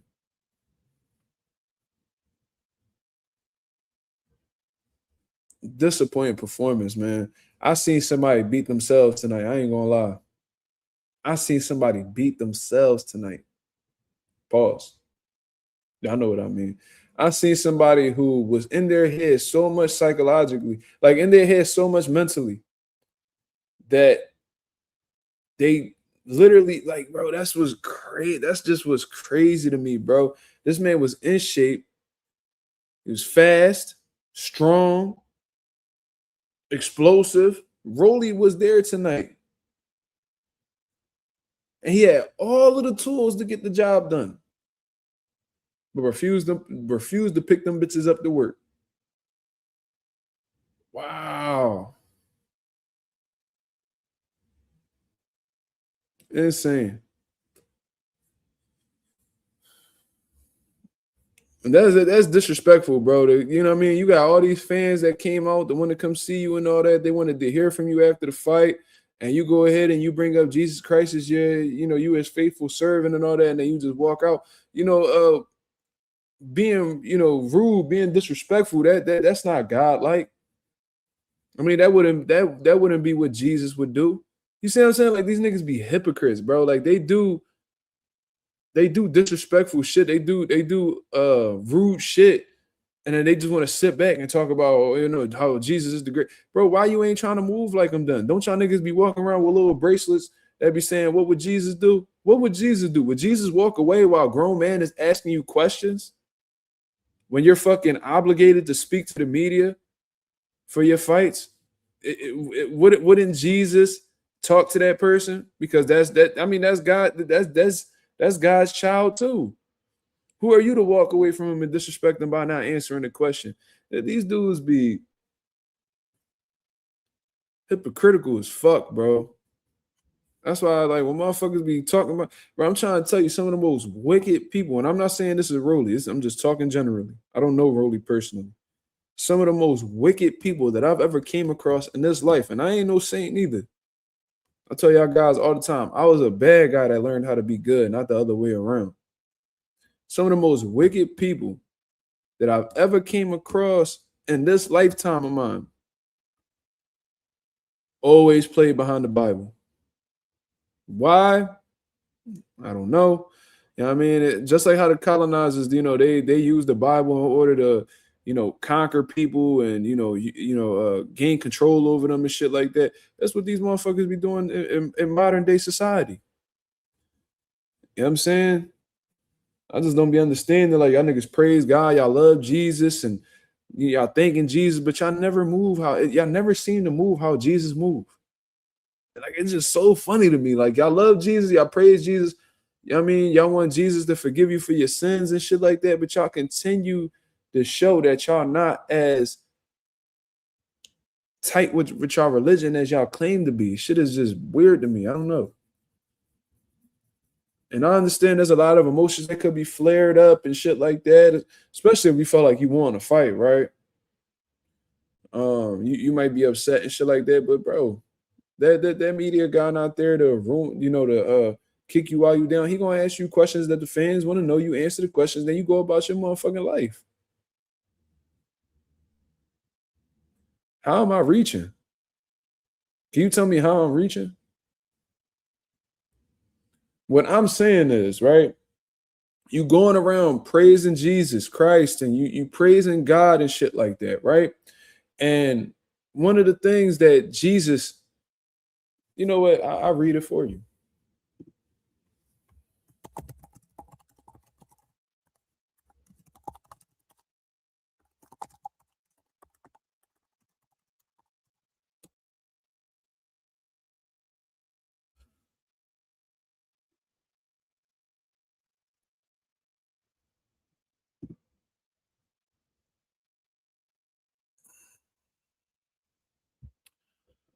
Right, because I grew up in this is what people don't know about me. I grew up in a Christian community center, and we used to have to memorize Bible verses in order to get like gifts and shit like that. So I'm pretty familiar with the Bible. You know what I'm saying? And one of the Bible verses that I've always came to, I mean, I might have to get in my little preacher bag. I'm about to be on my Pastor May shit. If you could turn to, Colossians, Colossians, I'm sorry. It's been a while.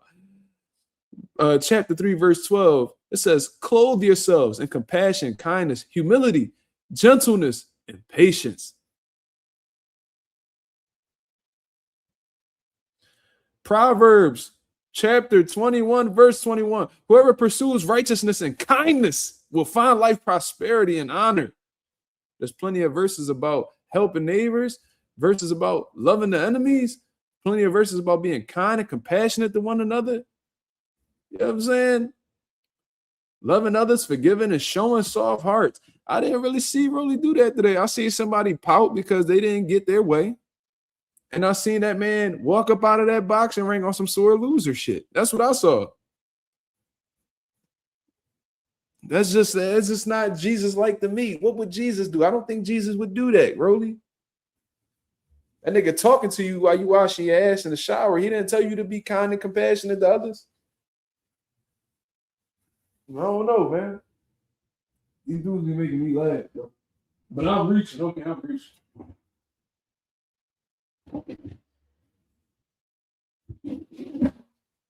Oh, good.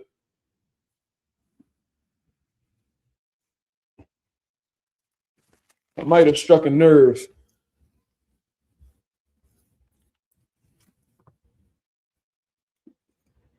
See, you said, I mean, it just sounded like a reach to say he'd be a hypocritical Christian because he didn't say more at the post-fight interview.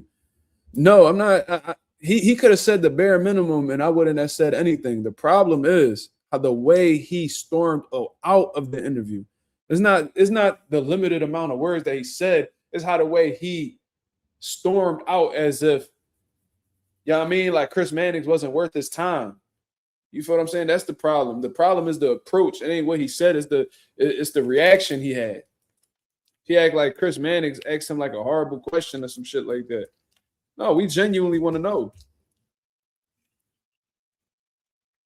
He ain't start talking until he was 11 years old. What the fuck that got to do with anything? The nigga 30 years old and he talking now. Answer the fucking question. So he ain't start talking until he was 11 and the nigga 30. He been talking for more than half his life. The nigga been talking 19 years if that's the case. Answer the fucking questions. Storming off on somebody, that's disrespectful. You feel me? So it's not a reach.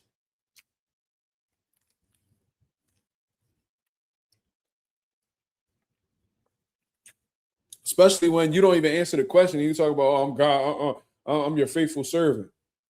Okay. Nothing wrong with that. You know what I mean? I like when motherfuckers got a relationship with God, man. That's a strong sign of maturity. But I seen a lack of maturity there for Rolly. I thought that was a bad look. I don't think that was cool at all. I don't even know why you made why. This is the thing though. Why are you caping for a grown ass man?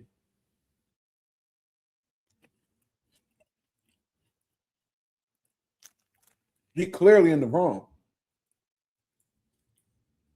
Would that be some shit you would do? That's some sucker shit to me.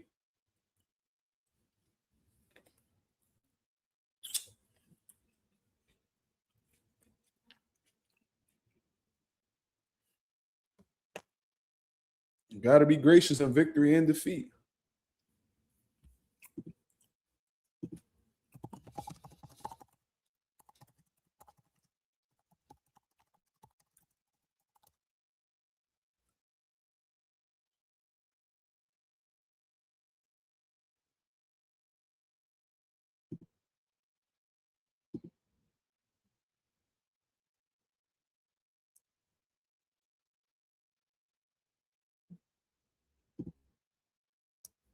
But anyways, man, how y'all feeling, man? You know what? As a matter of fact, I'm gonna put a link in the building for anybody that want to come through and speak their piece.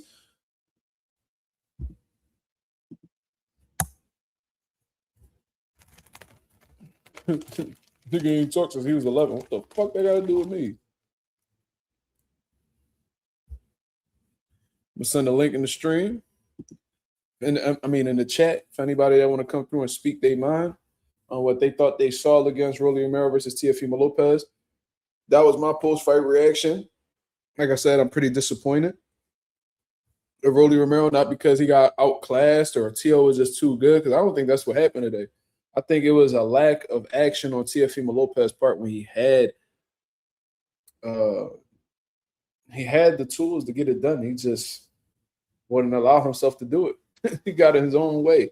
My nigga Rolly was on some AB shit today. That nigga Rolly was on some AB shit today, boy.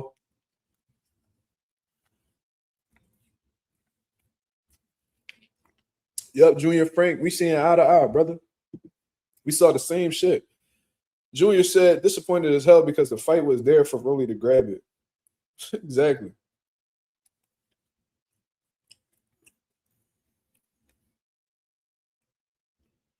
And like I said, the mind is a powerful thing. It could play to your, it could play to your benefit. It could play to your detriment. What I mean by that is, if you're in the right space mentally, you could be fucking damn near unstoppable.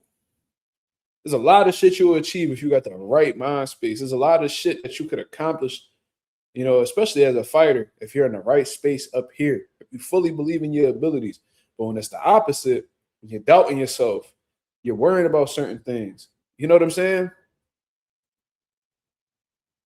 You could get in your own way, and that shit could lead to you being in some fucked up situation. I think Rolly was in his head today, man.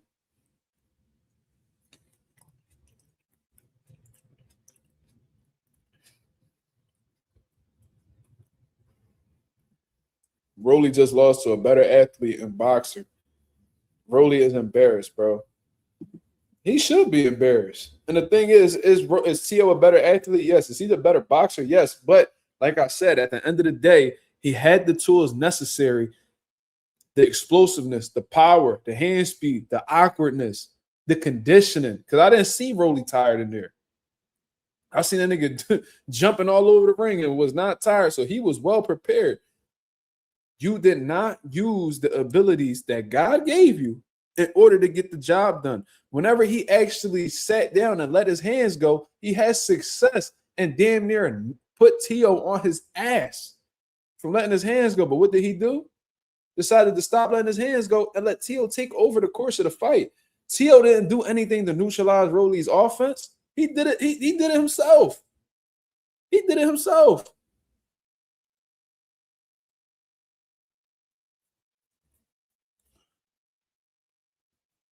Yeah, I don't know who that guy is. Let me see. Moneybag said, bro, Rolly was not in his head. This was a favor for Tio. Rolly about to retire. So, Moneybags, you're basically admitting that Rolly took a dive. That's what you're saying. You're going to have to show your face, homie, before I put you on the live, man. There's a lot of weirdos out here. I can't just have anybody on here.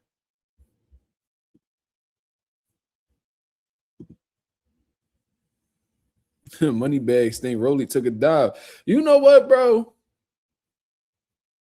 I'm going to let you have that because with this boxing shit, you never know. With this boxing shit, you never know, man.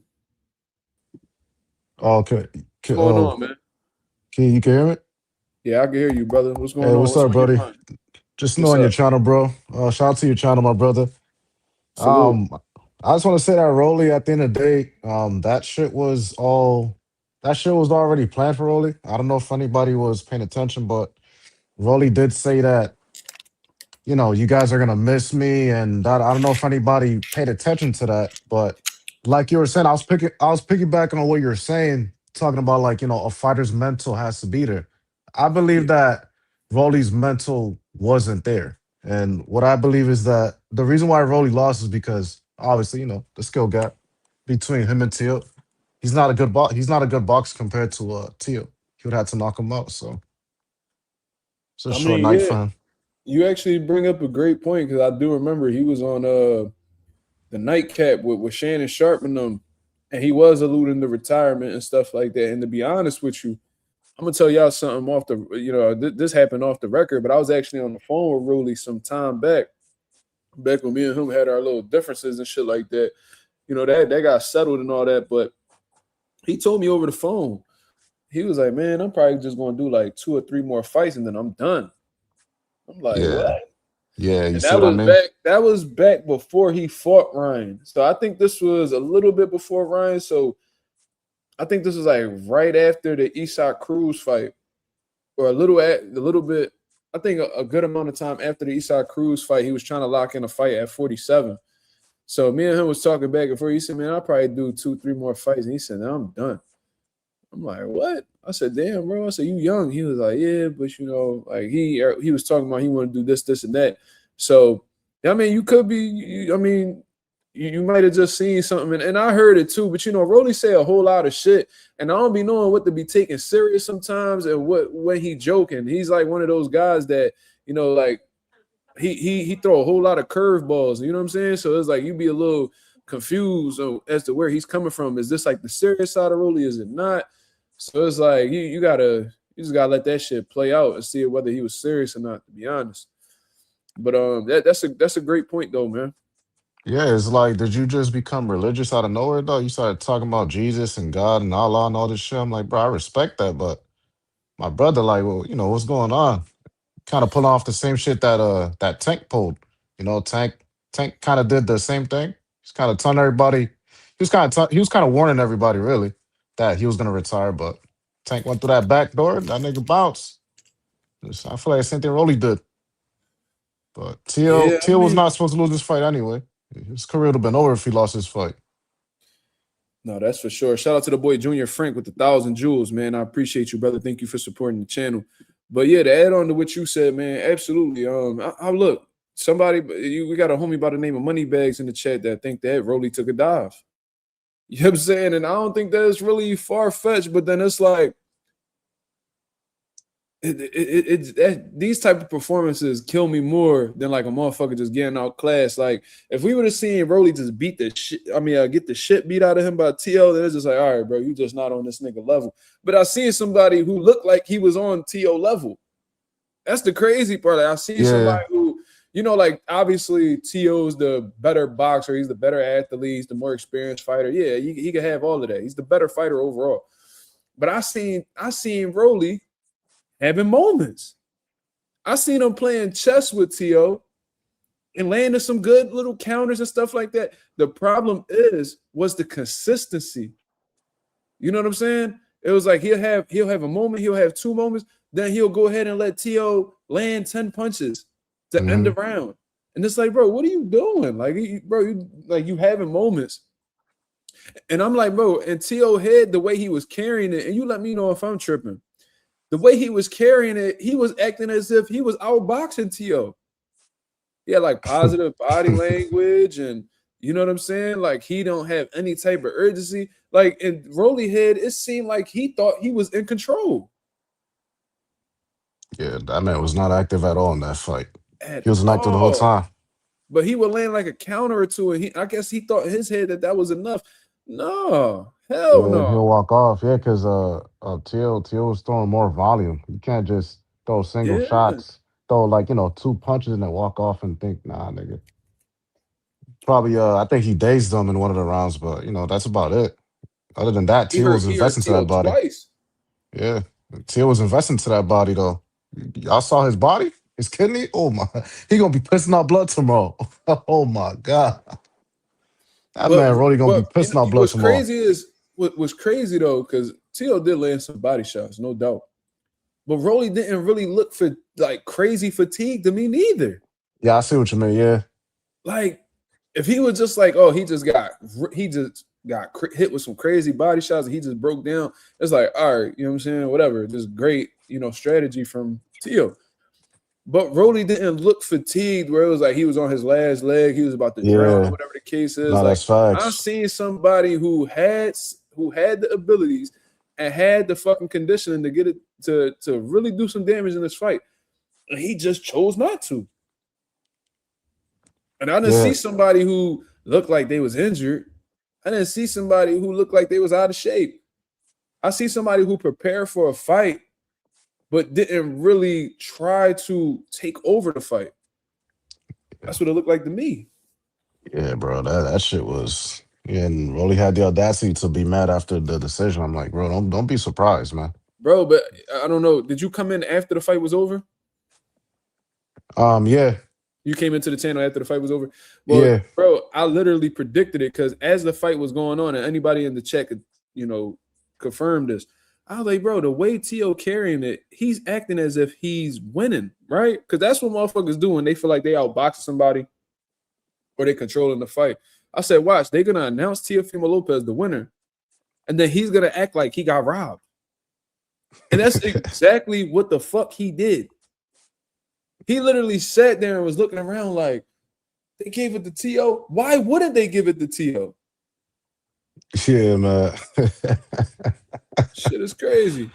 You heard what he said? He said, you see his face? He said, yo, are you serious? He told, who was it? It was Lamont Roach in the backstage. He's like, oh, did you not see his face? I'm like, yeah, man, listen, man, that ain't enough, man. T.O. got soft skin, man. He get cut every fight. He really do. He get cut every fight. Every fight he get cut up, bro. He was that was a clean left hook that busted shit though. And he was getting hit with clean left hooks the whole night. It's just that it wasn't enough. It wasn't enough. Yeah, it's because T.O. got a chin on him. Yeah, he T.O. got a chin. No bullshit. You're not gonna put him out like a lot unless like you just this big devastating puncher. You're not putting T.O. out with one shot. Yeah, you have to catch him really clean with that shit. But people don't understand. I know, he's getting cut easily because his tissue, it's weakened. Yeah, he got bad scar tissue. With all them years, bro. Yeah, bro. He got to do something about that because you could do he could do what Gabe Rosado did. Gabe Rosado did plastic surgery. Is that really what he did? Yeah, he removed all the scar tissue off his face. And if you Oh peep, shit. since he did that, he never got cut again. Oh shit. Hmm. I didn't know. I didn't even know that. Yup. He got Yo, Oh all the scar yeah. tissue removed. What's can going you hear on? I me, had bro? no What's idea. good, bro? Can you hear me? Yeah, I can hear you. Man, so check this out. So when they first made the fight, the first thing I said is, "Oh, that's gonna be Lamont Roach and Tank. It's gonna be a draw." So I went and bet like 650 on the draw. I'm thinking Yeah. it's gonna be a draw. As I started watching the interviews from like when he was interviewing with Showbiz, I'm hearing Rolly say shit like, "Yeah, T.O. helped me at the lowest point of my life. That money that he gave me at the lowest point of my life helped me make more money than I ever made in boxing, where I don't have to box no more." Then he said when Shakur got his when Shakur beat the shit out of T.O. and T.O. was like real hurt. He was the first person to went in the locker room in the back and talked to T.O. and he told him, "Don't worry, you gonna be on top again." Soon as he said that in that interview, I said, "Oh, he finna lay down. He finna lay down." Then he was all in the interviews talking about, "I don't need to box. I box because I want to box." And like old boy Yeah. said that was up here, he was like, when Rolly kept saying shit like, "Yeah, y'all gonna miss me when I'm gone. I think Yeah. I want to Exactly. retire and be a pastor. I think I'm Mm-hmm. about to be a pastor." It was set up from the beginning. He wanted Yeah. to give T.O. his confidence back because he felt bad for him. The way he lost to Shakur. Everybody was saying, "Oh, this the end of the road." T.O. washed up. This was a favor. This was that payback for that money that T.O. gave him when he was at the lowest point of his career. And Rolly, like, fuck. That's why he didn't fight Devin. That's why he wouldn't fight nobody. And that's why he said, this is another thing that let me know. This was the icing on the cake. He said, if I lose my belt to anybody, I'd rather it be T.O. He said that on that Showbiz interview. I said, he finna lay down. And that's why we Shit. seen this Rolly. This ain't had no shit to do with no, oh, he just wasn't confident. He was in his head. Bro, this was a favor, bro. They guys. They was friends. They friends from the jump before this, sparring and all of that together. It was already finna be like a look. He could have stopped T.O. a couple times in this fight. And Yeah. that's why he pulled back like, no, I can't do him like that. He could have destroyed T.O. He let that shit happen, man. This is a lay down fight, man. I bet you in this post fight interview, when they drop the post fight, mark my words, he gonna retire, bro. Let's actually look for that. Let's see if they got that going on right now. But I look, I can't argue against none of that. That shit, just like that boy Josue Hernandez just said in the chat, that shit make too much sense. So I can't really dispute that, brother. I ain't gonna lie to you and shit. I wouldn't be surprised if you was spot on. It just Rolly just said too many things that just had everybody's eyebrows raising. But I think a lot of people didn't really pay attention to it just because like Rolly say a whole bunch of shit. You know what I'm saying? So it'd be hard to understand whether Rolly joking or not. But I think he said a little bit too much. And I think it just gives a strong indication that he may have just gave that shit up for T.O. to win. It's crazy. Nah, that's a fact. And Rolly, my favorite fighter. And I follow Rolly a lot. And that's why I was like, yeah, this ain't right, man. The way he fought, just looking at him, the way he just wouldn't throw the punch. I'm like, bro, he right there for you. He asking to get dropped. Yeah. Mm. Well, And I already then, told people how that and fight would watch end. It would this. have to Go be back and T.O. watch the end of the fight. At the very end of the fight, when T.O. kissed him at the end, he said something to Rolly. And Rolly looked I at was him and trying to hear winked. it. I couldn't hear it though. Yeah, They Rolly didn't looked put the at him and kind microphone. of like winked, like, like, yeah, all right. Like, I could have beat your ass, but you know what I'm saying? Crazy. Insane, bro. What do y'all think about them scorecards? That was fair. That was fair. I You think it thought was a draw. I don't think T.O. really won the fight. Even with Nah, Rolly nah, nah. He fighting did. like Nah, nah, that. nah. He did. He hell did. He nah. nah, nah, nah. He No, did. He bro. did. No, bro. He didn't You really. gave He you wasn't found six landing rounds. shit. Nah. So you gave Rolly 6 rounds. No, what I'm saying, this is why I say it was a draw. I'm not saying Rolly won the fight. I'm saying T.O. didn't really win the fight. That was some bullshit. T.O. didn't do shit. It's just that T.O. was Rolly wouldn't outworking throw. him. Yeah, Man, T.O. he that was shit yeah. wasn't outworking him, nothing, man. man. Nah, I Like, know. like Listen, I know you heated, Tio but really he was an wasn't actor, landing my no brother. big devastating shots, but you got to take into consideration that the judge is they're gonna give the round in accordance to who's showing them more. So even if Tio is not landing the biggest, most devastating shots, they're gonna take 12 fucking arm punches from Teofimo Lopez, in comparison to fucking 4 check hooks from Rolly, and probably 2 of them Johns land. You feel what I'm saying? Like Tio didn't really do that, like do any crazy work. But shit, Rolly gave us less than what Tio did. Tio was actually staying active. Right. That's what I mean. That's why I said I'm with you that obviously T.O. technically got the victory. I'm just saying, like, looking at the fight, it's not like he went and really won the fight. It was Yeah, really like yeah. that wasn't really shit, bro. Yeah, I agree. I mean, look, Like he them could have. arm punches, you won off arm punches? You ain't win the fight. This shit was just come on, bro. We ain't never seen no nigga win no fight on arm punches, bro. Yeah, man. His Yeah, activity, Brody. and That's that's all it why is. I was stating my disappointment on here, because it's almost as if like shit, like Rolly gave it to him. Like Rolly didn't, like, he beat himself. That's a fact. So it's either you took the dive, or you know what I'm saying, you got in your own way. It's either one of the two. He died. It's either you sold out, you took the dive for Teofimo to win, or this nigga gotta watch his mouth on here, bro. Get him up out of here, bro. No, that's a fact. He talking too crazy in the chat. I don't like that shit. Oh, you talking about But somebody in chat? I thought you talking about Rolly. no. He calling people all types of names and shit. We not going for that. But nah, like it's either you took the dive, or you got in your own way. It's simple. Either way, you don't look good, bro. It's a disappointing performance, bro.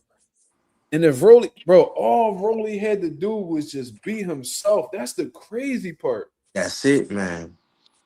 I'm trying to tell you, all he had to do was be himself. He could have shut T.O. out. He could have stopped T.O.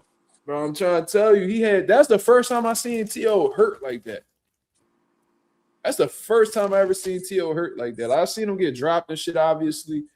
But I was like, yo, like, T.O. ain't never really been in the ring with a motherfucker who punch like Rolly. So I'm like, if Rolly really, I was saying he got to force the 50-50 exchange where they both firing at the same time, because I like Rolly's chances of hurting T.O. more than T.O. hurting Rolly. So I was like, if you could force that 50-50 exchange, you could do a lot of damage. And ironically, both times he hurt T.O. was during a 50-50 exchange. So it was just funny. Like he wobbled in with that overhand right. Boom. He hurt, T.O. buckled a little bit. He claimed he was buzzed, but like I said, the legs don't lie. You know what I'm saying? Then at the end of that one round, he hit him with a check hook. Boom. And T.O. legs buckled again. So I'm like, you have it. Like, what the fuck? And then you got him hurt. Then you come into the next round and you just chilling. That's what so think about it. We watch Rolly fight. We watch Rolly fight Tank. We watch Rolly fight Ryan Garcia. 2 knockout punchers. He didn't fight that fight on the bicycle, but he coming against Teofimo on a bicycle the whole fight. Come on, man. Well, Ryan, he was actually staying in the center of the ring with him, jabbing with him. Yep, just standing there. The ring. Yeah, but he was definitely on the bicycle. Crazy. That's crazy, bro. Dabrowski said bro was on stanky legs for a second. He really was, but like I said, T.O. recovered pretty fast. So that means he in pretty good shape. And T.O. could take a punch, man. That boy got a chin on him for sure. 2-3 Sean said it's just crazy. I think a 17-year-old starter boxer could be the sense baby fighter. T.O. had that in the bag. Come on, I don't understand what that means. I don't know what that means. means. So because somebody started late in boxing, they can never beat somebody who started boxing young.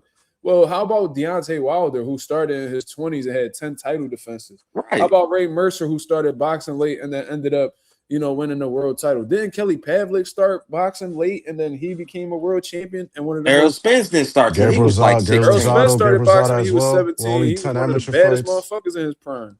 Yeah, like, man. bro, y'all gotta stop it, bro. Like, you starting at a young age, doesn't always equate to you just being the best fighter in the world. Like that's how I know a lot of y'all motherfuckers really don't study boxing. Go look up all the people that have started boxing late and then made something of themselves, bro. Yeah, they not studying, bro. They just turning the fight on. Yeah, they just, or they probably hear some type of narrative. Cause I remember like Shakur told, he probably a Shakur fan. Remember when Shakur told Conor Ben, "Oh, when'd you start boxing?" Oh yeah, you cooked. all He was that. like, "Oh, I started He at said this you're age." cooked. He was like, "Oh, you're cooked. Oh, you're Yeah. cooked." And then Sergio Martinez became Ring Magazine and lineal champion at middleweight. He started late too, I think. Hold on, somebody sent the super chat. I'm sorry. Shout out to my boy Eddie Ed. He said, from Philly, salute, brother. Where y'all from? Just to know. Where y'all from? I'm from Massachusetts. What part? Lawrence. It's near Boston. Okay, I got a homie named Slime. He from Worcester. Oh, what's that? That's a word. I'm literally right there too. Yes, sir. Yes, sir.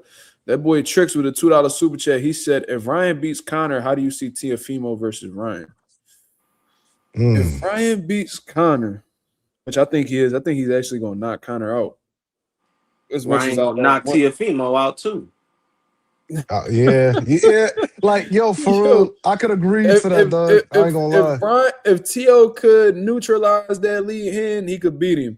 But if he doesn't make that defensive adjustment and he allows Ryan to fire that left hook on him and he crack his temple, yeah, Teo definitely gonna be in a fucked up situation.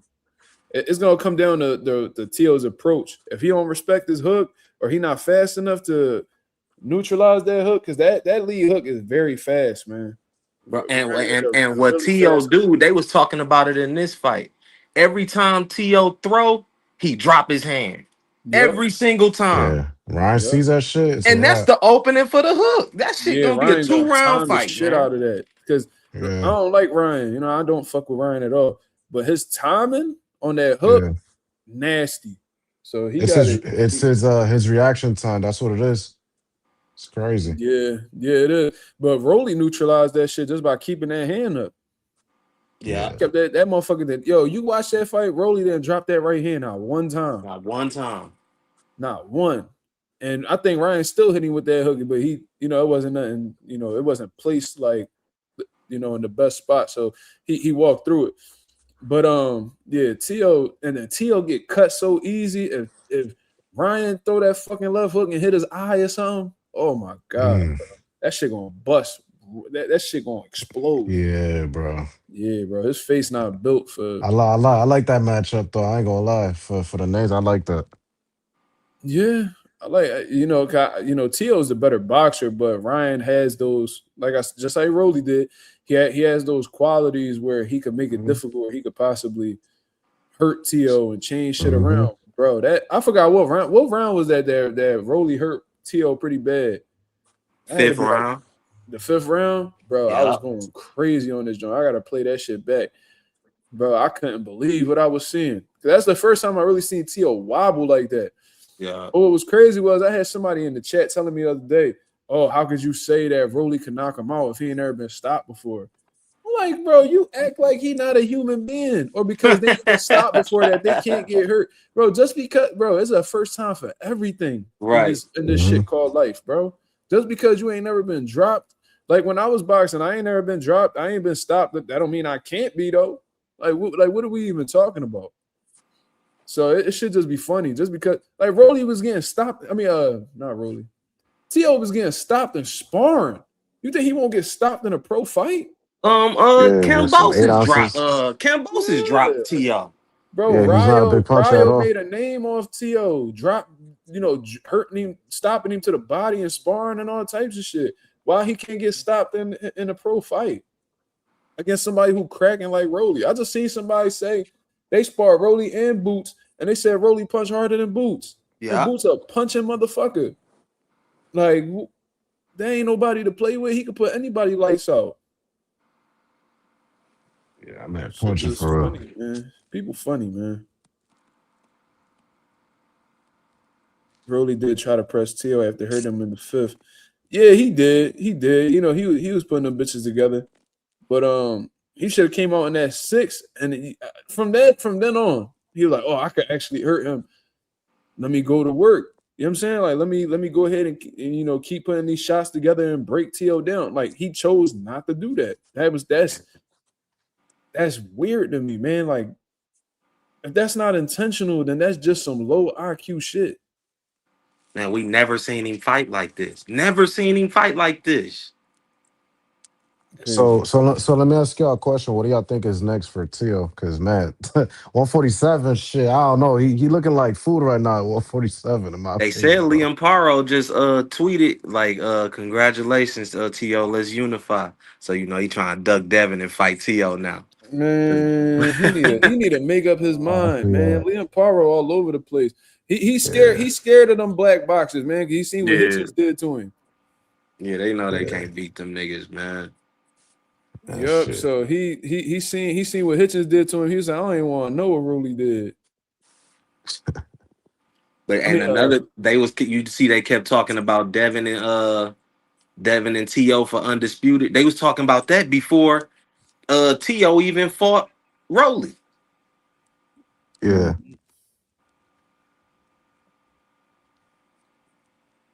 Damn, my fault. Some crazy knockout just happened on Brand Risk. That boy FaZe Temper got put to sleep by some boy named Austin McBroom. Damn, he got put to bed. Yo, that shit looked like a pro knockout. I ain't even gonna lie. Hold on, let me play this shit for everybody, bro. That was nasty. That might be knockout of the year. Yo, check this shit out. Let me see this shit. Where this shit at? I feel Right like you talking here. about maybe Jamal Harvey. You talking? Oh no, no. Nah, Oh bro. This no, is no, like no. some regular YouTube boxers, Oh, bro. this Look is at this right. shit. Oh, the ring bet. Okay. Look at this shit, bro. He keeps sitting on that hook. See, there it is again. This could be a good fight. Boom! Oh, he Oh, dropped him. Oh yeah, damn. that's ugly. Oh yeah, he out. He's out for real. Yo, you see that deep inhale he doing, that exhale and shit, like he Oof. God hyperventilating damn. type shit. That shit Yeah. Yeah, damn it nasty. killed, bro. Damn. That's them type knockouts that change your life. I ain't gonna lie, like Yeah, that's that bro. shit that fuck you up for life, bro. That shit never leave you, bro. That's What was that? devastating. Like a short hook in the He inside? ran, he jumped into the fucking to the right hand. Mm. I think he looped the right hand and he jumped right into it. Oh my It God. like McBroom went off the line with a right hand, and the bull was like attempting to step in. So like he ran into the shot. So Oh the man. fucking the speed and the power of the shot with him going right into it. That shit like a car accident, bro. Like 2 cars just Oh. bro. That's Mm. devastating. That's one of the worst ways to get knocked out. Shakur, look at Shakur, Shakur back and Rolly. I mean, T.O. He said, yeah, T.O., 3 division champ, that's fire. You only bigger than nigga up because you beat him, man. Shut up, man. I hate when niggas do that, bro. You They see the only pattern do that though. shit. I like how he sees a invalidate pattern. his I resume. like that. He sees a Yeah, pattern. he like, yeah, I'm a support you now because I Yo, beat you. no So every time bullshit, you bro. win, it make me look They good. all do it though. No bullshit. I like how you Yeah, recognize that pattern, but they all do it. they Devin be all doing do that it. shit OD. That shit crazy. That's why Bud was out Australia. Like, man, I need Earl to get this win because it make me look good. Mm-hmm. Man, cut it out, bro.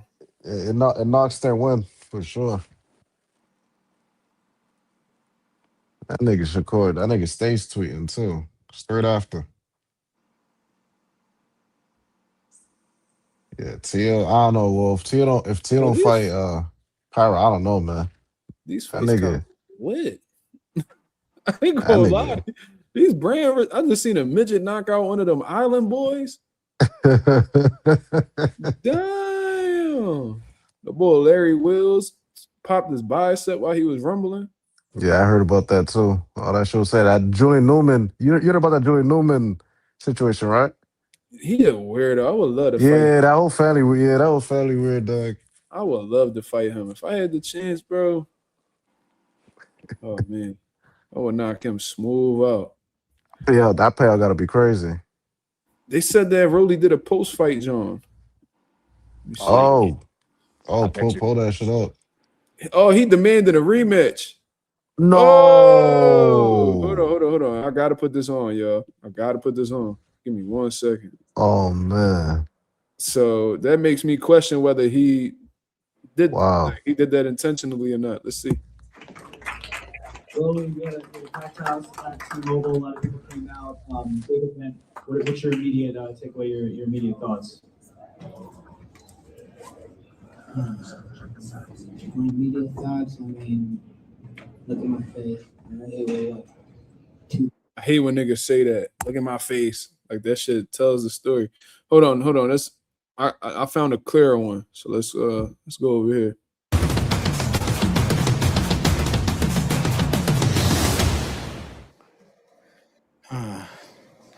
My immediate thoughts. I mean, look at my face. I got hit with what? 2 clean shots the whole fight. So, I mean, yeah, I mean, if that's enough to beat the champion, that's enough to beat the champion. Bro, didn't I tell y'all he was gonna do that? Did I or did I not tell y'all that he was gonna do that, bro? He's alluding to being robbed. Y'all hear this, right? Man, that's trying to make it look good, man. That is a fact, though. We ain't never seen no champion get beat off arm punches, bro. When they say you got to beat the champ with everybody else, you got to really beat the champion. They don't never let nobody take a fight like that, bro. We seen the Mercado nigga beat Yeah, he got did Utria worse than this shit. Yeah, Mercado could really rumble too. They did him so dirty. I felt bad for him, man. Yeah, Rolly trying to make it look good, man. Yeah, Rolly. I told y'all because the way Rolly was moving in the ring, because bro, like I done been in there, like I know how a motherfucker's body language is when they feel like they got one up on you or they controlling the fight or the fight easy. Like Rolly was really moving in there, like man, I'm really boxing him. I'm really beating him. Like I'm like, bro, why are you so confident? I don't understand. Then I seen him raising his hand. He got on top of the ropes. He raising his hands up after the fight. I'm like, bro, why are you celebrating? Like, why do guys do that? Like, bro, you do know that them scorecards is already written by the time you do all that celebrating. That shit not gonna help you. Well, is there a rematch clause? Does anybody know? I don't know. Let's hear what else you guys say. But if there is a rematch clause, sound like Rolly gonna activate it. I've heard him multiple times. I am owed a rematch. For sure owed a rematch. And yeah, congratulations to Teofimo. You hurt Teofimo in that 5th round to the eye. You saw the blood. You pounced on him there. It felt like he came back a little bit in the 6th round and hurt you to the body a little bit. He's never hurt me at any given moment. He got hurt multiple times throughout the fight. Every time I threw a shot, I landed him. He couldn't land anything clean on me, and it was clear and apparent. We're going to open it up to media questions for Rolly Romero. Hold up. So he claimed that every time he threw a punch, he landed. Well, bro, you was only throwing like fucking 5 punches around. Two, three punches around. So it's, like if you being that economical, like of course you gonna damn near land every punch, bro. You not throwing shit. Yeah. Oh man. Let me see what the people talking about. Xavier says, looked like Rolly didn't want to beat up his friend. Yeah. If he would have engaged, he would have beat his ass. I think that's what everybody saw that. I think that's like the general consensus here. Well, that's crazy, bro. Well, let's continue. Questions, Rolly. Can you skip him? Pick somebody else. I don't want to deal with this dude. He blasphemed. He what? He what? He blasphemed. What that mean? Fuck. I don't know if he talking about God. You know, Rolly on his God. Oh, shit, like so blasphemy? Yeah, being blasphemous. So, but I don't know what he was blasphemous about. He told Sean Sattel. Yeah, he don't like. Yeah, he don't like him. He's blasphemous. Yeah, he don't like him. Yeah, he don't like him, bro. That's fucking hilarious. Yeah, Rolly didn't like him from the start. Do to him? Oh fuck! I think it started yesterday. Fuck, I'm trying to remember. It was one of the interviews. Rolly's like, Can you go to somebody else? I don't want to talk to this guy. I forgot what he said to him, but yeah, he don't like him. He don't fuck Nigga with said he blaspheme. him. That's Yeah, the he don't first fuck with time him. I heard that word used in like a noun, like as a noun. Yeah, man. That's Wait, Sean wait, from like, what is it? like an Fight Hub? Fight adjective, like Hype? an adjective. But man, I ain't been to school in a long time. Never What is mind. it? Sean, what is he from Fight Hub or Fight Hype? Sean Sean, Sattel, no, he right? do his own shit now. He Yeah, he don't like wow. he don't like him. The one that look like Drake and Josh. Yeah, like Drake Bell, yeah. Yeah, bro, yeah. Really don't fuck with that Damn, dude. I ain't know. Sean Sattel be chilling though. I don't really be seeing him talking crazy to nobody. I think it was yes. I was watching the interview. I just forget which one. I gotta put it I up. think I But saw yeah, that too though. I saw that too, but I thought that he was just not in the mood to talk. Like I ain't know he ain't fuck with him. That's different. yeah. You If could you're just not in the tell mood by to his talk, demeanor. then it's like all right. But now he basically like he blasphemed like Yeah, he's that's crazy. he making it known. He making it known that he really don't fuck with him, dog. I'm telling you. Damn, I gotta hear what Sean got to say about that because Sean usually a stand-up bull, so I'm kind of confused. But all right, let me see. I don't want to deal with this dude. He blasphemed. Steven Guarino, Carol Art of Sports. Rolly, it seemed like the right hand to the body, that was a big part of their strategy, was kind of jab, right hand you to the body, and you kind of... He didn't land any of them. It was a block with the elbow. I was going to say, I wasn't sure if that was something that was bothering you. Your side seemed a little red, at least from where we were sitting. I was just about to say that's cat. Red where? That shit healed real quick, huh? That's called I'm blood. dead. I see blood on your leg, too. Yeah. When you caught him... I don't see anything red. No, So. I'm saying blood on your leg. Probably Teal's blood. Yeah, no, that's for sure too. But I don't see anything red on my.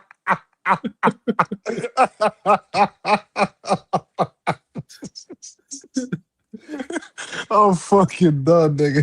This nigga said I was blind. I don't see anything, Sean. You see it? You dumbass nigga.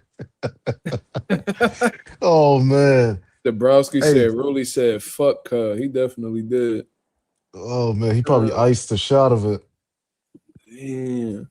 Nah, some motherfuckers got that type of skin though. Where it's Yeah, like he that light shit skinned. probably- I should hear real quick though, red bro. and quick. Shit. Some I people's don't skin know. heal great. Like my son like that, bro. My son can have a big ass red spot on his head, and that should be 5 gone minutes in like later, yeah, 15 that minutes. shit. Yeah, I That don't shit know. creepy. Yeah, I Shit don't was know. red as shit during the fight.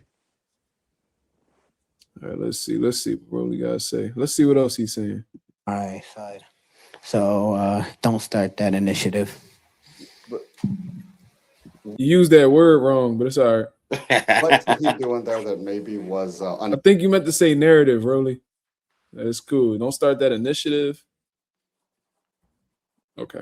He Shit, you sounded killing like me. Tio. Sound like Tio beat some of that illiteracy in that motherfucker. So.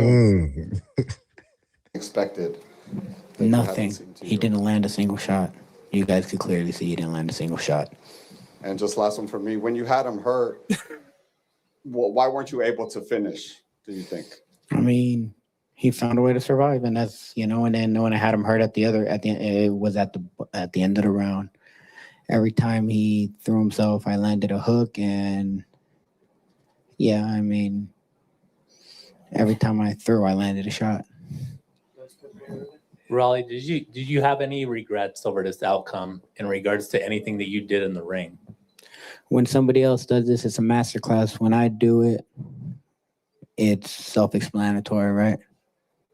Dog, I fucking told y'all. This nigga think he outboxed Tio. So he's delusional. That's what it is. Rolly gotta look at this clip. I fucking knew it, bro. Rolly gotta rewatch this fight himself, and if he's still saying the same shit, then that nigga's more delusional than I think he is, bro. That's just straight delusion, man. Bro, he think he outboxed Tio, bro. Like this, bro. These bulls, bro. I don't know what's up. Yeah, he's just Something gotta mentally really be wrong delusional. with Rolly. Like we be playing with him and acting like he like on the short bus and shit like that. Like it be all them jokes. But this, like, he dead ass gotta be crazy or something. He's seeing shit that's not there. I'm trying to tell you, that nigga's schizophrenic or something. Shit.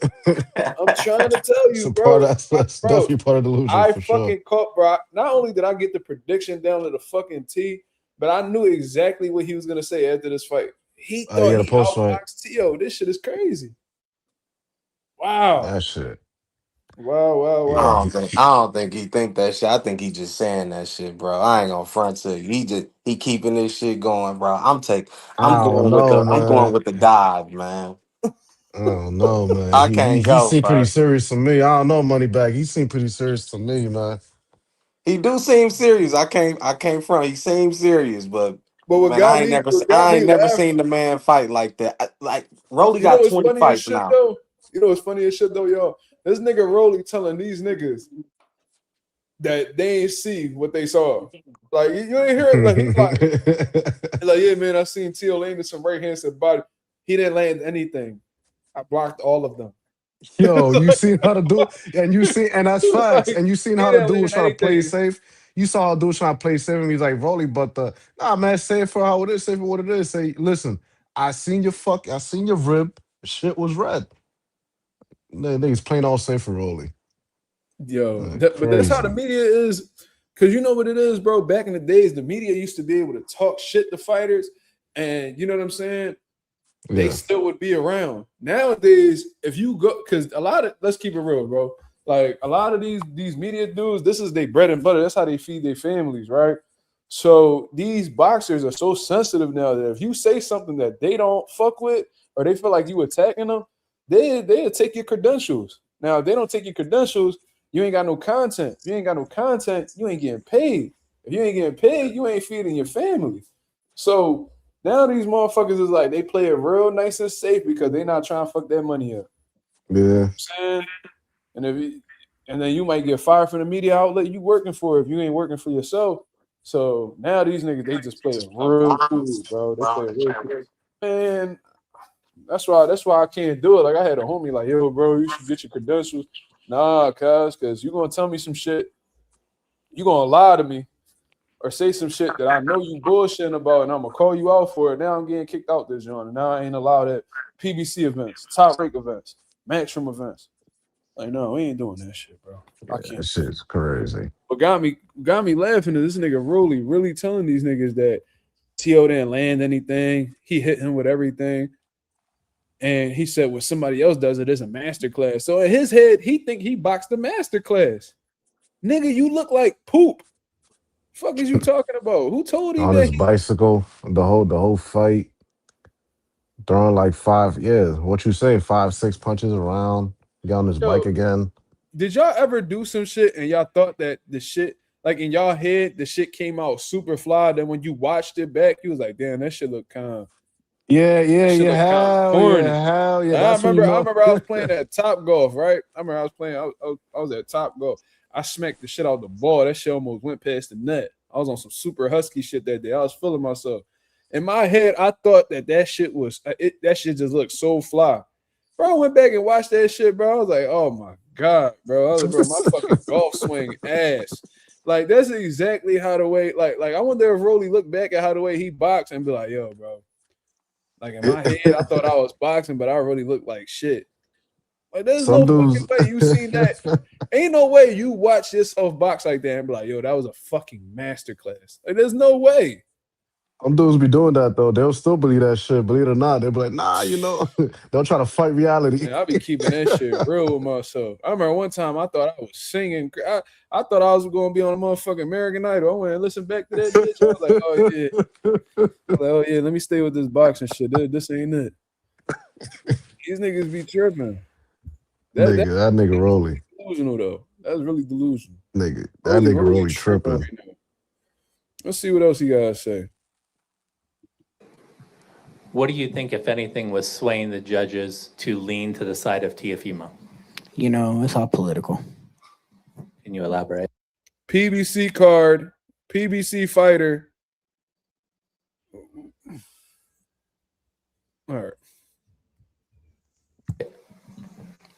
Do I really need to? Well, Mohammed Mubarak with the Electronic Urban Report. What? You were doing very well in the electronic. What the fuck? What the fuck he say? I'm trying my best, my nigga. Mohammed Mubarak with the Electronic Urban Report. Bro, no way. You were doing very well in the early part of the fight. Do you believe that you could have put the pedal to the metal at the end of the fight? I could have pressed more, of course. Anyone can, but championship fights, they're all close like this, especially with two high-level fighters. But I mean, he was hurt multiple times. One of the shots, he honestly should have been counted as a knockdown. But I mean, you know how it is. I mean, he survived. He knows how to survive. But I mean, I hit him so many times clean when I did, and hurt him. I was, some of those rounds were for sure 10-8 rounds. Was there a rematch clause in your contract? No, but I mean, of course, no rematch clause. That nigga Tio running off on your stupid ass. Crazy. What you talking about? But did you hear what he said? He said there could have been a couple 10-8 rounds. Rolly, do you know how to score a fight? Definitely do not, for sure. Oh my God, bro! Ain't no way you've been boxing this long. You've been boxing 13 years. I mean, to be fair, the nigga, the nigga ain't all the way delusional because he did say that he should have pressed more. At least he's aware enough to know that. Yeah. That's how you know this shit is. He just saying all of this shit don't make sense. That, right, the money? way You he peeped fought that. don't make sense. The shit he's saying in his press conference don't make sense. Pressed more. Bro, he took a dive, man. He just making shit up off the top of his dumb ass head now. Yeah, he acting. Right now he acting bipolar. That's what it is, bro. Because it's like he's delusional, but he's not delusional, nigga. It's crazy right now. Trick said, "Happy Easter." You ain't shit. Yeah, I remember that shit when he got knocked out by Eastside Cruz. He was like, "Happy Easter, everybody." Yeah, all right. Yeah. Yo, that him getting knocked out not funny. It's just that, bro. Like you over here trying to celebrate a holiday when you clearly concussed. Like that's niggas be tripping. But all right, let me see what else he's saying. I'm owed a rematch. You don't get a 114, 114, 115, 113. I get a rematch. Liliana Funchigana boxing and the good fight. Rolly, you guys Nigga, Lamont Roach got a draw against Tank and he ain't get a rematch. You think you getting one? Shit. Man, Tio finna go fight Liam Paro or somebody, man. Shit. Everybody except Dev. Everybody except Dev. He said he fighting Dev last. Yeah. That nigga Tio said, I'm gonna get this money over here before I cash out against Dev. So what are you talking about? hug before the 12th round. What was the emotion behind that, if any? I love Teofimo. I love him. That's all. He's my little brother. That doesn't change anything. He has no control over the scoring of the judges.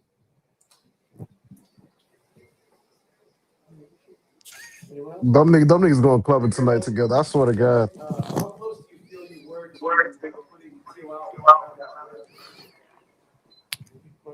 Nah, he was out, but I couldn't get him clean, you know, and he wasn't completely like wobbled out. The other shot I hit him with at the end of the round, though, he was out. You know, going into the next round, what was your corner telling you, and what were you thinking and trying to do? Well, I was trying to. Well, one, I was trying to open that cut even more than anything, but I was trying to feint him and land a good left hand. One last question right here. Rolly, if you feel like you were hurting him and having success when you were connecting, why weren't you more aggressive down the stretch? Why don't we ask that to every single box that literally just picks, moves. You know, I mean, you guys everyone praises that as beautiful, perfect boxing, yada yada yada. But when I do it, why don't I get the same? Why don't I get the same like everybody else, right? Why? What the fuck is Rolly talking about, bro? He went ahead and you just deflected, my nigga. He asked you a fucking valid ass question. Whoever asked that question, shout out to you, brother. You actually had some balls to hold this nigga accountable for the bullshit he just did.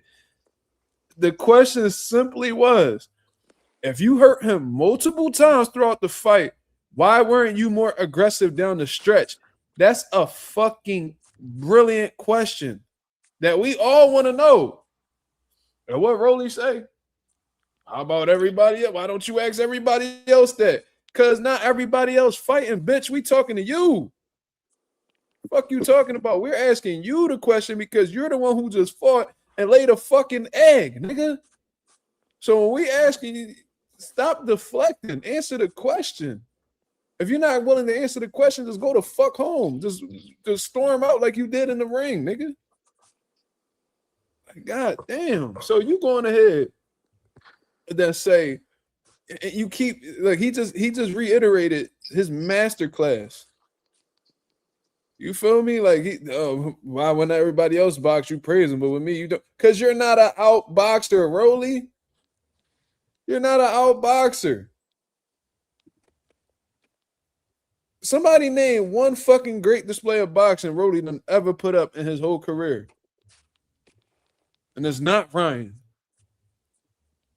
He jabbed Ryan to death to the body for 12 rounds. Got a decision, bro.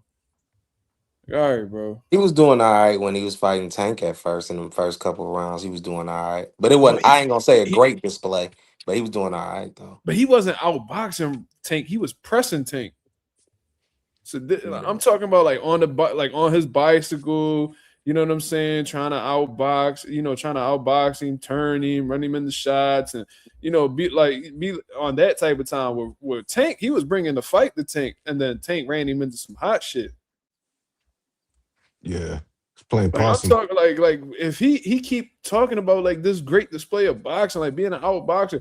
Rolly, you've never been an outboxer in your whole life. The reason why you got signed with Mayweather Promotions wasn't because you was an outboxer. It was because you was a stepper and you was beating everybody up. So now you want to take on this role of an outboxer, bro. That's not your specialty. You're gonna lose against an elite level boxer every time. Because you're not cut from that cloth. And it don't even take an elite boxer to beat him, really. Because look at what was that dude's name? Jackson Martinez. Man, Jackson Martinez, the one Richard Comey knocked out. He outboxed. Yeah, he outboxed Rolly years ago. And he won that fight. Styled on him. I remember that. But yeah, this dude he's delusional, bro. And he clearly wasn't listening to his coach. Because he over here talking about outboxing, bro. Salas was like, bro, let your fucking hands go. He was telling him in Spanish. Bro, you got to let your hands go. You got to be more aggressive. Step to him with the jab. Let your hands go. If you want to win this fight, you got to let your hands go. What Rolly do? Throw 5-6 punches around. Then sitting here talking about that basically he lost for political reasons. Man, stop it, man. Yeah, man, knock it the fuck off, Rolly. You know what you did, man. Is it because I'm a power puncher? Why? Because I'm awkward? Because of this? It's like I never get a fair shake.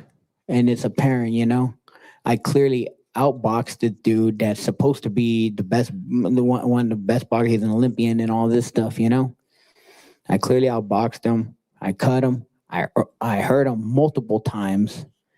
I mean, it's clear as day. I deserve a rematch. And honestly, that decision was,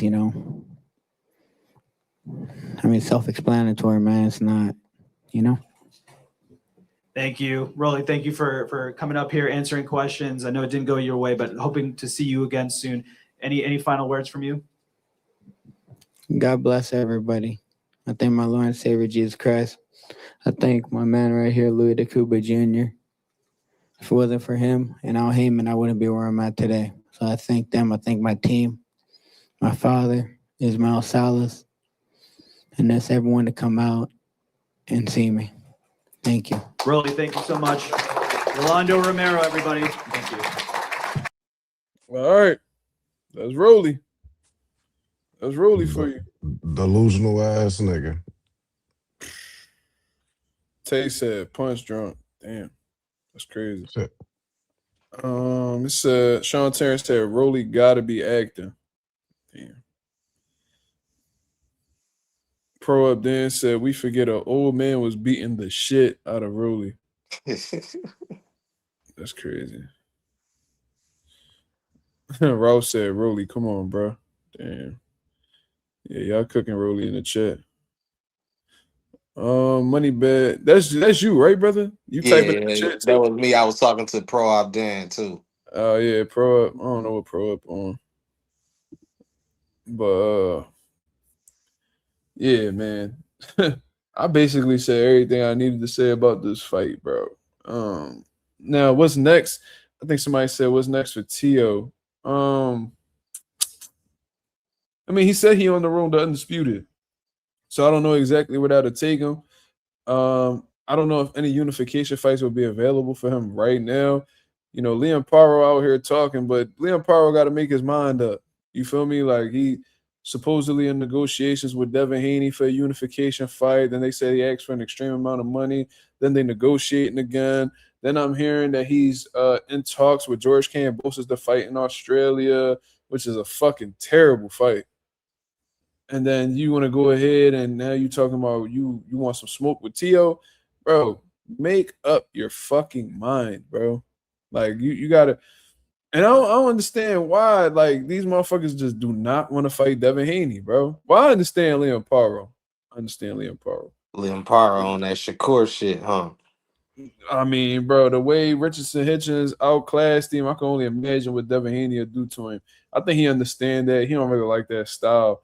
You know, like Liam Paro like the box. You feel what I'm saying? Like he got some dog in him and shit like that. Like we seen that with Subrel, but he don't really like motherfuckers who got like crazy advantages over him, like arm length, speed, you know, IQ.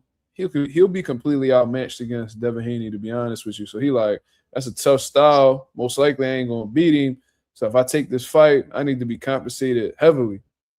That's how he looking at it. So and I think a lot of people is looking at it that way too. So I think that's why Devin Haney's struggling to get a fight. But Tio, I don't know who Tio could fight. I guess he could fight somebody in the WBO rankings next.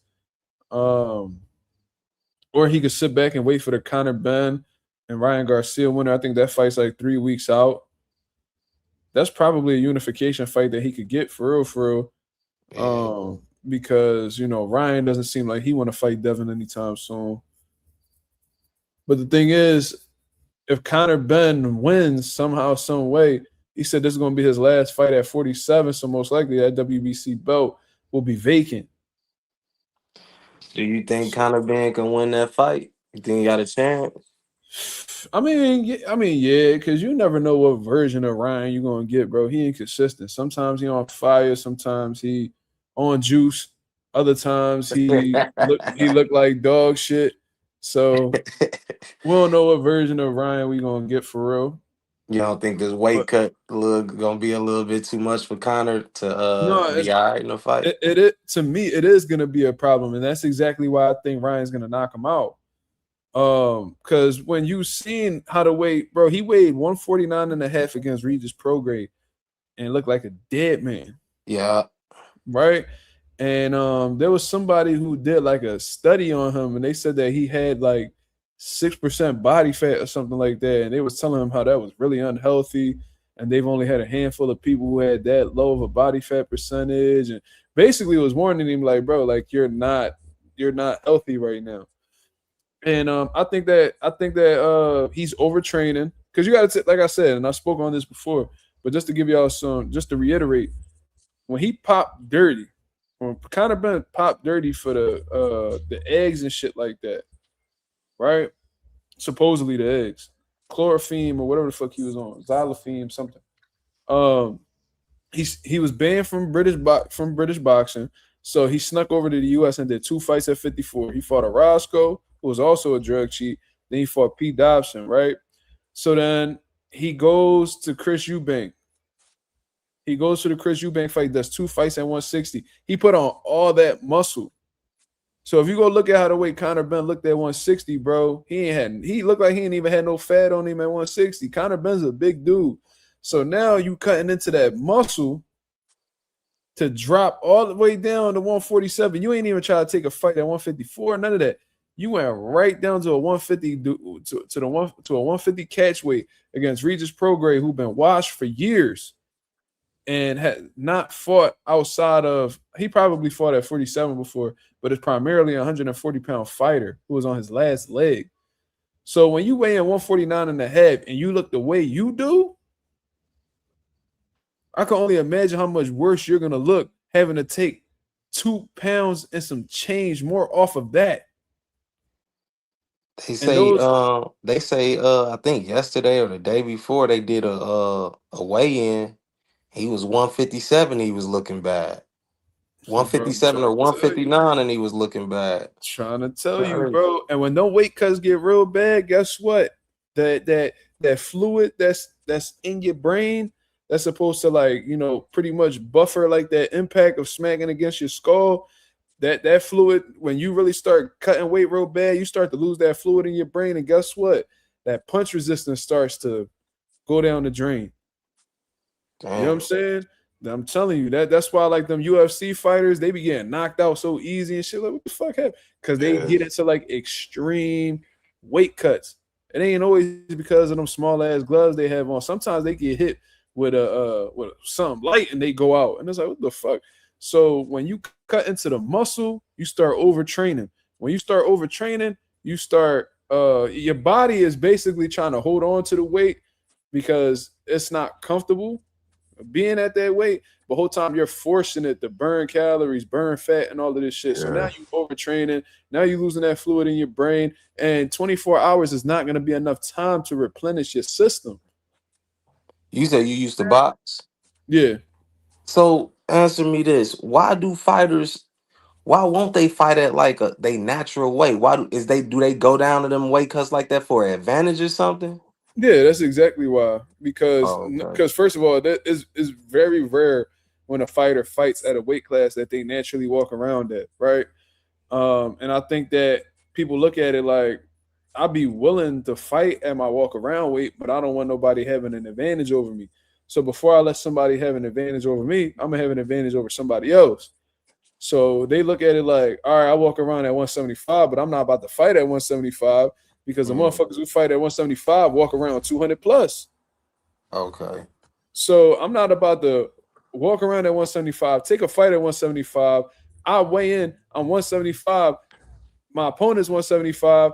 I wake up the next morning, or I wake up, I go to the fight at the arena. I'm 175. This dude 205.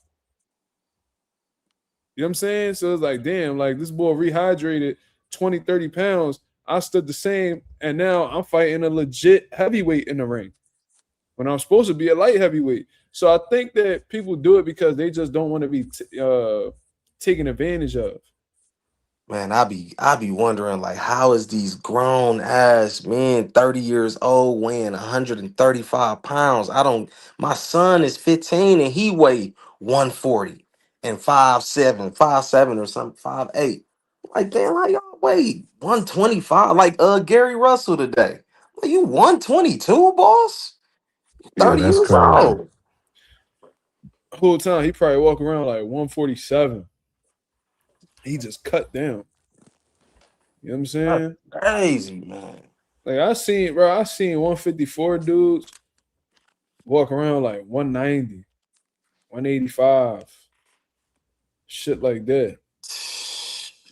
Yeah, bro. I seen David Benavidez talking about, why you think David Benavidez be in camp for like 5 months straight? Because he blow the fuck up in weight and he don't want to cut the weight. You know, he not gonna have enough time to cut the weight in 6 to 8 weeks. So he'll go train for like 4 or 5 months to slowly get the weight off so he could lose the weight in a healthy manner. And then, you know, he could focus on his boxing and shit like that. So like half that should be a fat camp. And then the other side be like, all right, we just, you know, we working on our skills and all of that shit. But yeah, bro, these dudes, don't nobody fight at their walk around weight, bro. That shit dead. That shit super dead. But to go back to Conor Ben, if he looks shit at 149 and a half, because you got to be 147 or lower.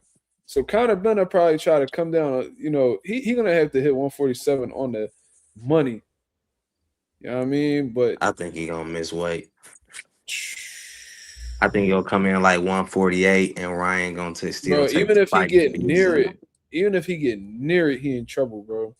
Yeah. Like even if you touch the low 50s, you in trouble. Like you not.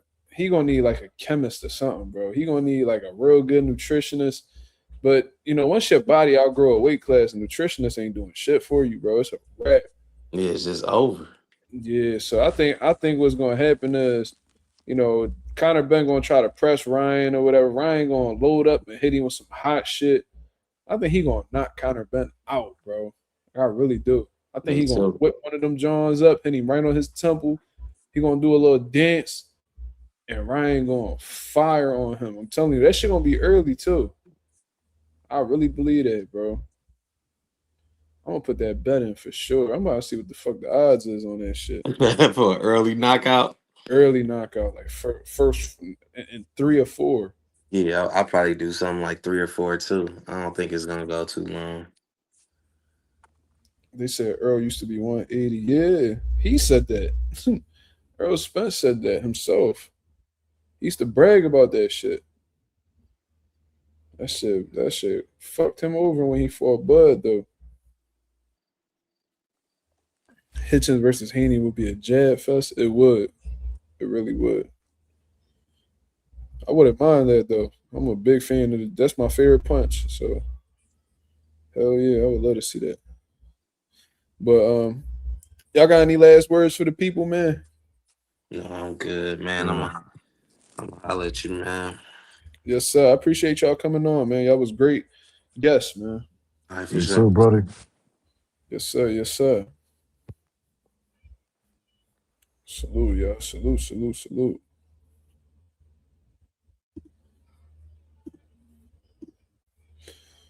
But all right, y'all. That was my live fight commentary for Rolly Romero versus Teofimo Lopez. My post-fight reaction.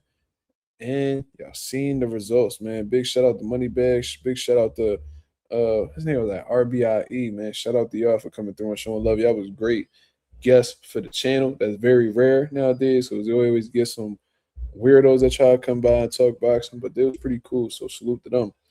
But I'll be back at y'all with another live tomorrow, 10:30 p.m. Eastern Standard Time to continue cooking up on what's going on in the boxing world. Until then, I hope you guys have a blessed, beautiful one. I'm up out of here, man. Peace.